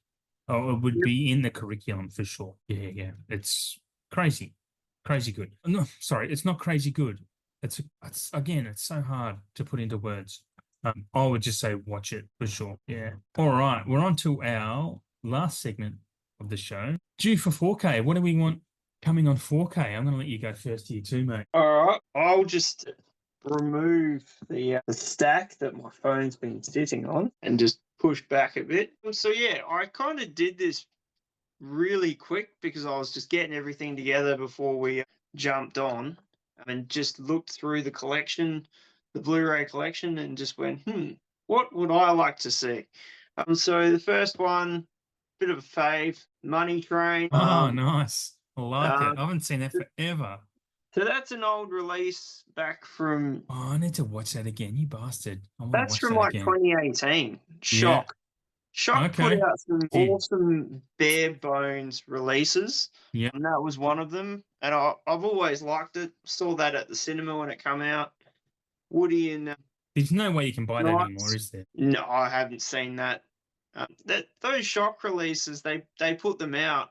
6 months later, they're just gone. Yeah. So there's no special features. There's no menu. It just starts. It's one of those films, one of those releases. So I'm looking it um, up because I want it. Because I do want it. to, Because I haven't seen to it have it all. forever. That and White Man Can't Jump. Just the why don't Woody and Wes make films together anymore? Because that would be cool. Well, they totally should. I mean, They had a they good. have an awesome dynamic. I mean, White Men Can't Jump on 4K. Let's go. Fucking, Yeah. it'd be amazing. I mean, they're just I a can't good even. duo. It's not even on Amazon. Money Train on Blu-ray. That's crazy. You've stirred up my nostalgia with that. Anyway, That's what I'm here for. I like it. I love those type of old 90s action, trashy action, like Passenger 57 and things like that. Like, just love that shit. Okay, my first one is something I'm amazed we haven't mentioned before. I've not even seen really anyone mention why this shouldn't get a 4K is Con Air. Why is Con Air not getting a 4K? This was one of the first ones I put on my list. I've just waited this long to mention it. Hands down, Con Air. Yeah. The Rock. It's Disney. Yeah. Those two. Come on. Yeah. I reckon with Sony taking over Disney's physical media, I reckon Con Air is one of the ones that Disney have in the bank as a 4K. So I reckon it will come. It's just a matter of when, because they released the Signs and Sixth Sense first. Did you get those on 4K, just as an aside? Not yet, but No. I want to because I've heard they're excellent. Yeah, I haven't, and I plan not to. But if I ever see them on Amazon cheap, because I think they're one of those ones that'll be cheap at some point in Prime Day, so they're not ones I need straight off the bat. Sixth Sense would be an upgrade for me because it's one of my all-time favorites. But again, I'll wait for that to be cheap. So yeah, Con Air needs a 4K. Again, another trashy 90s action. Number 2 on your list. Well, another fave, Super Trooper. So we never got a Blu-ray of this in Australia. I had to import this one through import CDs on eBay. Absolute classic film. It's still funny. I was super excited when they said they were doing a sequel, and they did like a backing campaign. And it is a great movie. It is funny, but I still think this one trumps the two. So yeah, I didn't like Super Troopers 2. Like it. It wasn't as good, but No. it's still good. Just they made a film that was so fucking good to begin with. Did they need to make a sequel? Not really. No. But Broken Lizard crew are like, fuck you, world. We're gonna do what we. So are they still making anything? Because I actually really like Club Dread. I reckon Club Dread is fantastic. I actually like that more than Super Troopers. Club Dread's great. That's a long-winded horror comedy. It's yeah. I think that's kind of one of the points why people might not like it, because it's quite long, but it's still really clever. Yeah, it's great. I laugh my ass off at that. I mean, that's just my sense of humor, though, too. They made another one. What's the other one they made where they're in the restaurant? That's not Waiting. That's Waiting something different. The Slam and Salmon. Yeah, I love that movie. Yeah, that's pretty good too. Yeah, and Beer Fest, obviously, Beer Fest was good, but I'd like to see those guys make more movies. I mean, Slamming Salmon, I just love that film. It's so funny, and yeah, it is. That shit could happen in a restaurant. Yeah. Oh, it's just fucking hilarious. Yep. Absolutely. All right, number 2 for me. Now, this has been on my list for a while too, but I'm mentioning it now because I've gotten you into older films, and you've now watched your first Humphrey Bogart movie with Casablanca. Yeah. Now, this one is the Humphrey Bogart movie you need to watch. This is his best performance of all time, in my opinion. And it is a great movie, just about and I'll explain what it's about to you, but it's called Treasure of the Sierra Madre. I'm not sure if have you ever heard of that? It's a No. 4K. It needs a 4K so bad. I own it on iTunes because you can't get it on any format in Australia, so I do own it. It's basically about these guys. He's in Mexico and he's got no food. He's basically homeless in Mexico, and he's bumming around, and he meets these guys in this like shelter, the other Americans. Bums around for a job. They have to do this job for a week or two. So they bump into a guy. He's actually a gold prospector, and he talks to them about where they can get all this gold. So they get a job, and the guy who they work for doesn't pay them. So they actually go basically find him, track him down in a bar, beat him up, and get their money. Then they go buy all the supplies, and they travel up to the hills in Mexico in the Sierra Madre, and then they start prospecting for gold. And that's when all the trouble starts. They're all good mates when they go up there. They don't come down good mates if they come down at all. It's a fucking great movie, and it needs a 4K. It needs more recognition. It is fantastic, and more people need to see it. If you want to delve into old Humphrey Bogart, Treasure of the Sierra Madre, up top of your list. Yeah, it's a great, great movie. Yeah, I definitely have a deeper appreciation now after seeing those two last week. It's like, I think maybe I've been deterred because I don't want to watch an old film and it just looks super old. But the restoration work that they've done on these older films is just unreal. If you're not watching it on a 4K copy, like, fuck, what are you doing?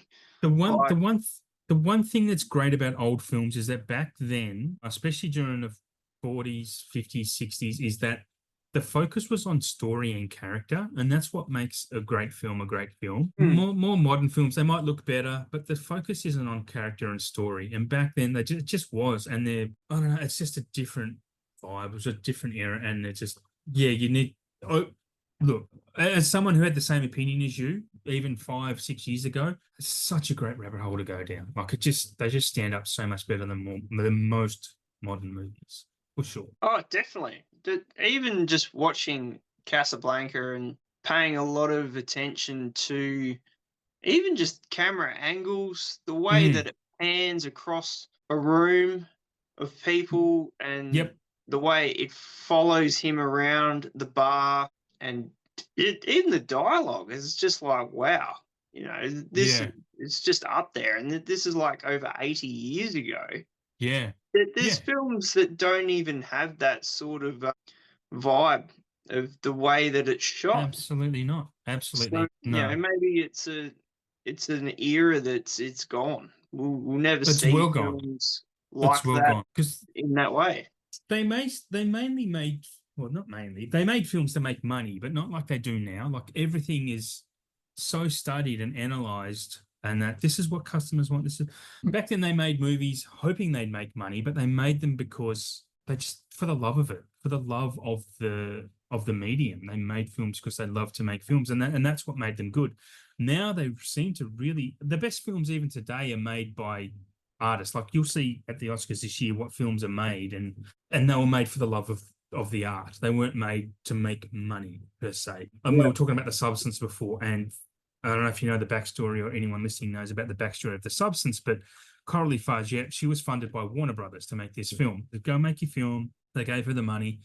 She made the film, showed it to them. They go, no, we're not releasing this. There's no way we're releasing this. And she went and had to resell it to A24. I think A24 got it. And they distributed it and said, Warner said, we're not distributing this. A24 have done it, and now it's probably the most talked about movie of 2024. And Warner Brothers executives were too scared to release it. They were like, we can't release this. And how much are they kicking themselves now? And now they're going to try and recoup what they've lost, and they're going to have all these shitty duplicate body horror films be released, and they're going to be terrible, and they're going to lose money of it, and they're not going to learn the right lesson from it, which is what Hollywood, these studios seem to do. They're not releasing films for the right reasons, and that's why cinema today, by and large, kind of sucks.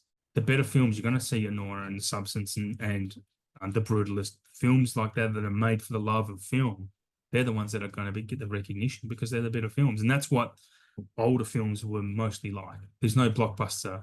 Blockbusters never existed. Just make a film. Yeah. Yeah. Pretty much. I've got a big list to show you one day, and I'll expand your horizons even more at some point. There's lots to show you.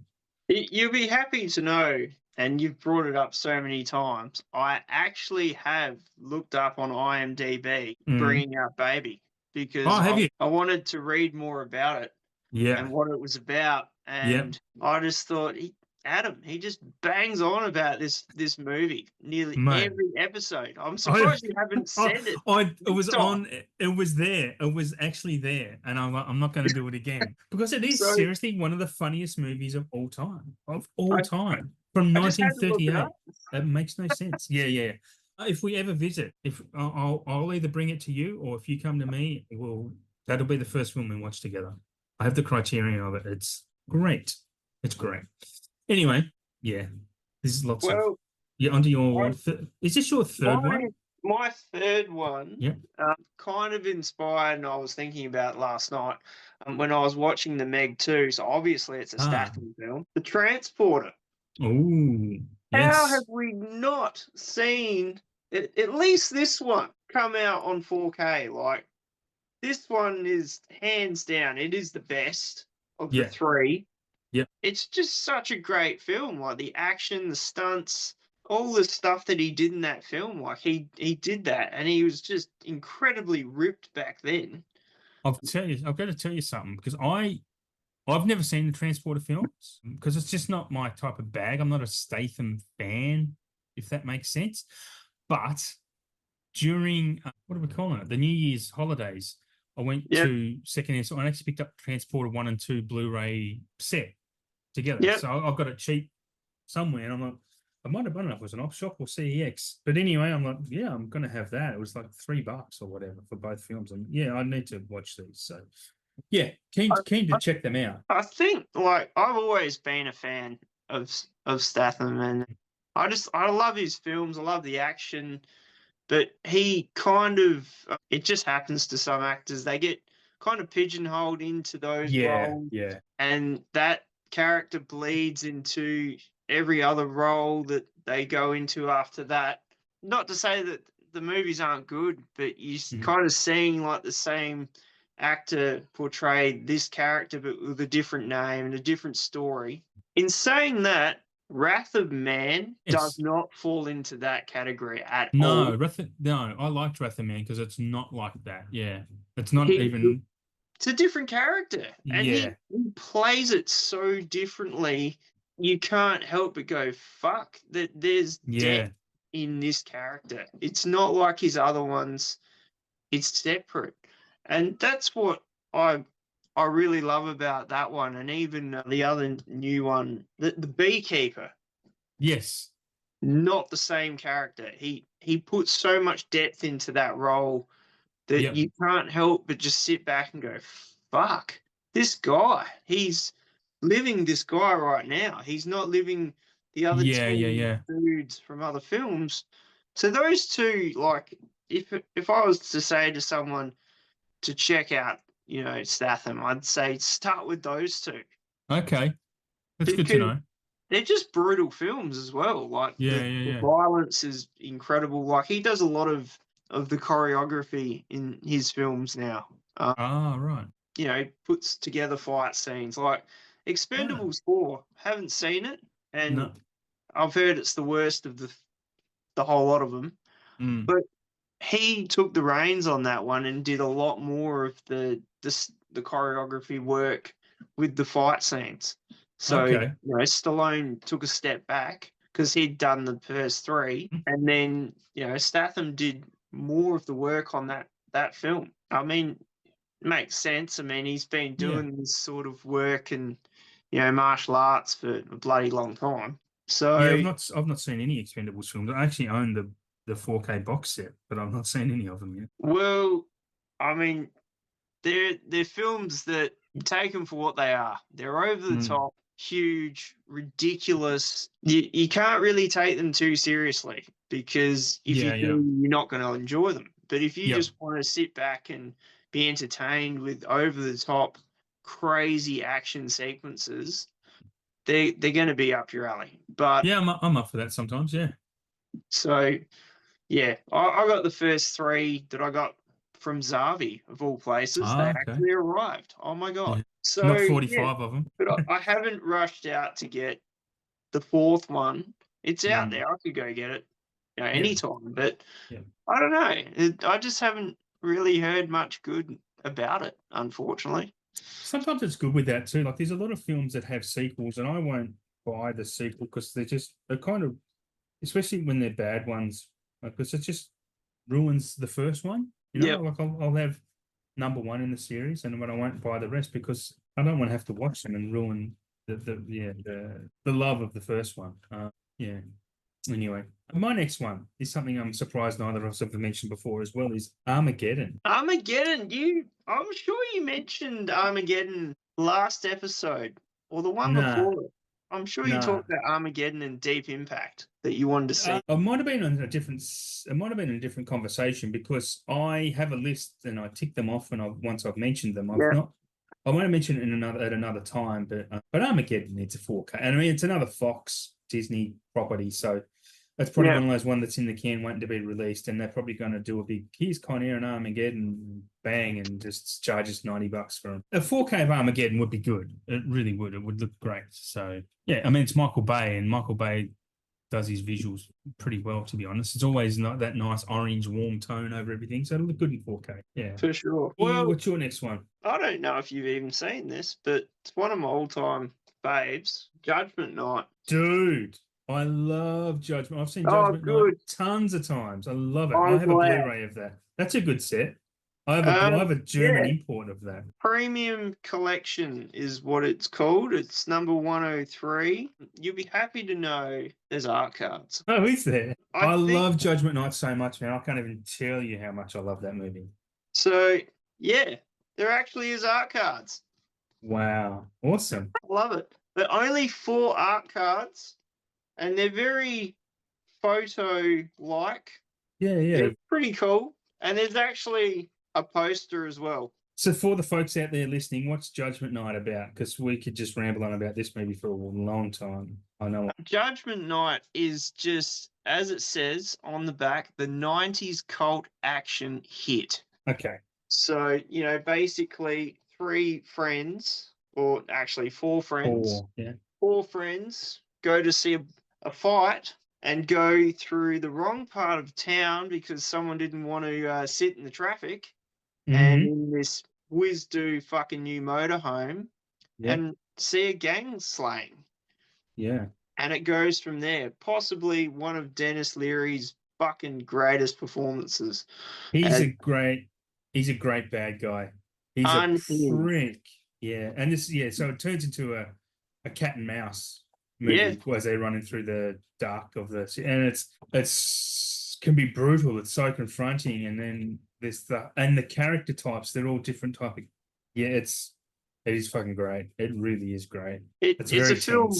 I watch it. I used to have it on DVD years and years ago, and it's not a film I've ever really seen released in Australia either. No, not at all. And it needs more love. I have good memories of it. I watched this with a bunch of mates on VHS back in the day, and we used to go driving around town with him, and we just played the soundtrack for it over and over in his car. Like, it's a killer soundtrack as well. I don't know if you know much about it or if you remember the soundtrack at all, but it was great. Do you have it? On CD. Yeah. It's fantastic. It's cool tunes on there. I remember the VHS. The Judgment Night title was in like a silver, and it reflected on the cover. Okay, I've just got a German. I actually imported it. Might have been last year or the year before, but the thin German import of the Blu-ray. Yeah, I need to watch that again. God damn. It's another film. It just doesn't get old. It doesn't matter how many times you see it. It's just gold. I'm going to see if I have it on my letterbox, if I have watched it recently. That is my number 4. I did want to briefly bring up, before I go into mine, because I did have this on my list, and it's since been announced to come out in March, is Panic Room. So I'm going to tick that off my list. I was going to mention Panic Room this episode, but it's coming out. So wish granted. Okay, so my real pick is something I'm not sure if you've ever seen this, but this is a great comedy horror that people don't seem to understand when they do see it, that it is a comedy horror. It's called Lake Placid. Oh, Yes, Great, yes. right? Yeah. That that didn't need any sequels. No, The I've never seen them. One of those first was ones. enough. Yep, one of those ones that I have said I would never buy them or watch them even because I don't want it to ruin this one. I actually had to pick up the only way I could buy Lake Placid was on DVD, and I saw it at JB one day. It was like less than $10, so I grabbed it. Yeah. But Lake Placid's great fun. It's about a giant crocodile, and I watched it again. I think I was working at the video store because I had a crush on Bridget Fonda. Like she was gorgeous. 90s Bridget Fonda was hot as hell to me, and I watched it, and then Oliver Platt is the king in this movie. It's got Bill Pullman as well as the dopey cop, I would say, and Oliver Platt is just this overbearing asshole of a rich guy, and he's just great. It's funny. Lake Placid's a banger. Betty White is the old duck on the shore. Yeah. I don't think I've really ever seen that on Blu-ray anywhere. No, no. You can get it, but it's extremely expensive to import. It's not worth it. I mean, I'm sure. No, no, no. I reckon, just speaking out aloud, I know this gets me in trouble, so I'll just do it anyway. But that just seems like a title that Scream Factory would do Yeah, if they were going to do a 4K. That to me, it feels like a title that's right up in their bag of tricks. yeah, absolutely. I hope they do it one day because I would be an instant buy for me, Lake Placid. I think it's fantastic. Yeah. Okay, your next one. So this one is the last one, but I always go from 5 to 1. So this is Okay. really the number one of today. Okay. Class of 1984. I don't think I've ever seen that. Dude, you need to see it. Yeah, wasn't someone else releasing that recently? Didn't someone else do that recently? I've seen it. Possibly, yes. It has had many releases over the years. There's been a lot of different media books in Germany for these, and the Yeah. artwork is just absolutely phenomenal. This actually comes with a book of all Oh, the yeah. things, so that's a pretty cool release. And the actual, I can't really read it, Glass Doll Films. So this is not The- even anything Australian, really. I mean, pretty cool set. I'd love to see this get a 4K because I reckon it would just make it pop. I mean, it's got like Michael J. Fox in it. Super young Michael J. Fox. yeah, right. Uh, Oh, I mean, yes. Yeah, I can see. Yeah. it's pretty old. Like, I reckon that it's pre Back to the Future for sure. Oh, yeah. It was made in 1982, so yeah, definitely. So Yeah. it'd be one of his earlier films that he Family did. Ties. Yeah. So that one is, I mean, in Australia, that's not highly accessible on Blu-ray. Like, I don't reckon. I that could have wasn't swore I out saw very someone long. releasing it. Anyway. Yeah, definitely be keen to get that on 4K. That's a title that I would love to see Vinegar do in one of their VSU boxes. Yeah. And it would fit That would in be. Yep. the original orange cover with them on the front. Yeah, it'd be rad. I think you picked a good one there. But yeah, definitely check that out. For its time, the violence is up there. It's Okay. it's pretty brutal. Worth checking out. What have you got as your My last one might come as a shock to some, but I love this movie. It's The Long Kiss Goodnight. Oh yes.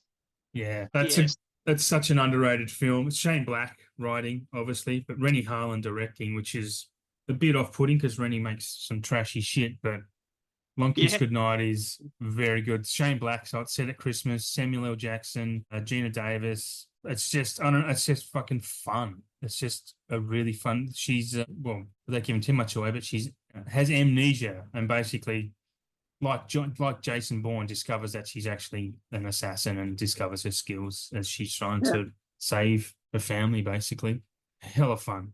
Good final action set piece in that as well. I've wanted that film for so long. Yeah. It's not that it's expensive to buy. I could get it, but I guess deep down, I'm hanging out for a 4K of that. That would be an instant buy for me. That one. It's a great film. Same. Same. It's one I have on iTunes because it was $5. And just like, yep, I would upgrade it if it came out. It'd be. I don't know who who the distributor is of that, whether it's Fox or not. To be honest, it could be. That's probably why it's being held up, because it's an old catalog title that needs to be brought back to life for sure. Oh, Yeah. definitely. Like, I don't think that's ever had a Blu-ray in Australia. Oh, I think you might be right. Yeah, I- I honestly don't know. Again, it would have been, I would have watched it on VHS more than once back in the day. Yep. Yeah, it's. I'm just trying to see who the label is. We can be able to find that stuff. Who the distributor is. I don't know. I'm not going to sit here and waste too much time looking for that. I can't. It's not standing out to me. So anyway, it made its money back at the box office, so that's good enough. Yeah, It's a New Line Cinema. New Line Cinema. Forge, Steve Tish. So I don't know. That could be anyone. New Line Roadshow, maybe. That's interesting. I mean, if being New Line Cinema, I mean, there's plenty of Yeah. those films that have been redone. So There who owns must be them now, though? something. Who owns New Line now? I'm not sure. There'd think have to be it's- something holding it up, though. Yeah, definitely. Yeah. So this is good radio. It's Warner. Okay. So it's possible with Warner. Definitely. I Okay, reckon that's exciting. this year, I reckon it will happen. Might be a Christmas time release, being that's a Christmas movie. Possibly, yeah. It's more of a Christmas movie than bloody Die Hard, I'll tell you that. Yeah. Anyway, write your responses to that on a postcard. Your All right. cards to Adam. Yes, cinema. Yeah, the postcards included in your box sets. That's going to wrap us up for today. It's been another long show as usual. Thanks for listening and thanks for tuning in. As always, appreciate your ears on the show. And yeah, hit me up. Look, leave any comments to me, Kerbside_collection on Instagram, or Blue Relic Hunter as well on Instagram. Thanks for being part of it. KerbSide Collections is a member of the SPDM Crew Podcasting Network. Hit that channel up, because there's lots of great content on there as well. So I'm glad to have you here. Thanks for listening. Happy New Year, everyone, and have a great 2025 collecting, because it's going to be a special one, I think. It's going to be expensive. It's going to be an expensive one. That is the right way to sign off. Hopefully we all win Powerball. Have a good one, everyone. Bye. No worries. See ya.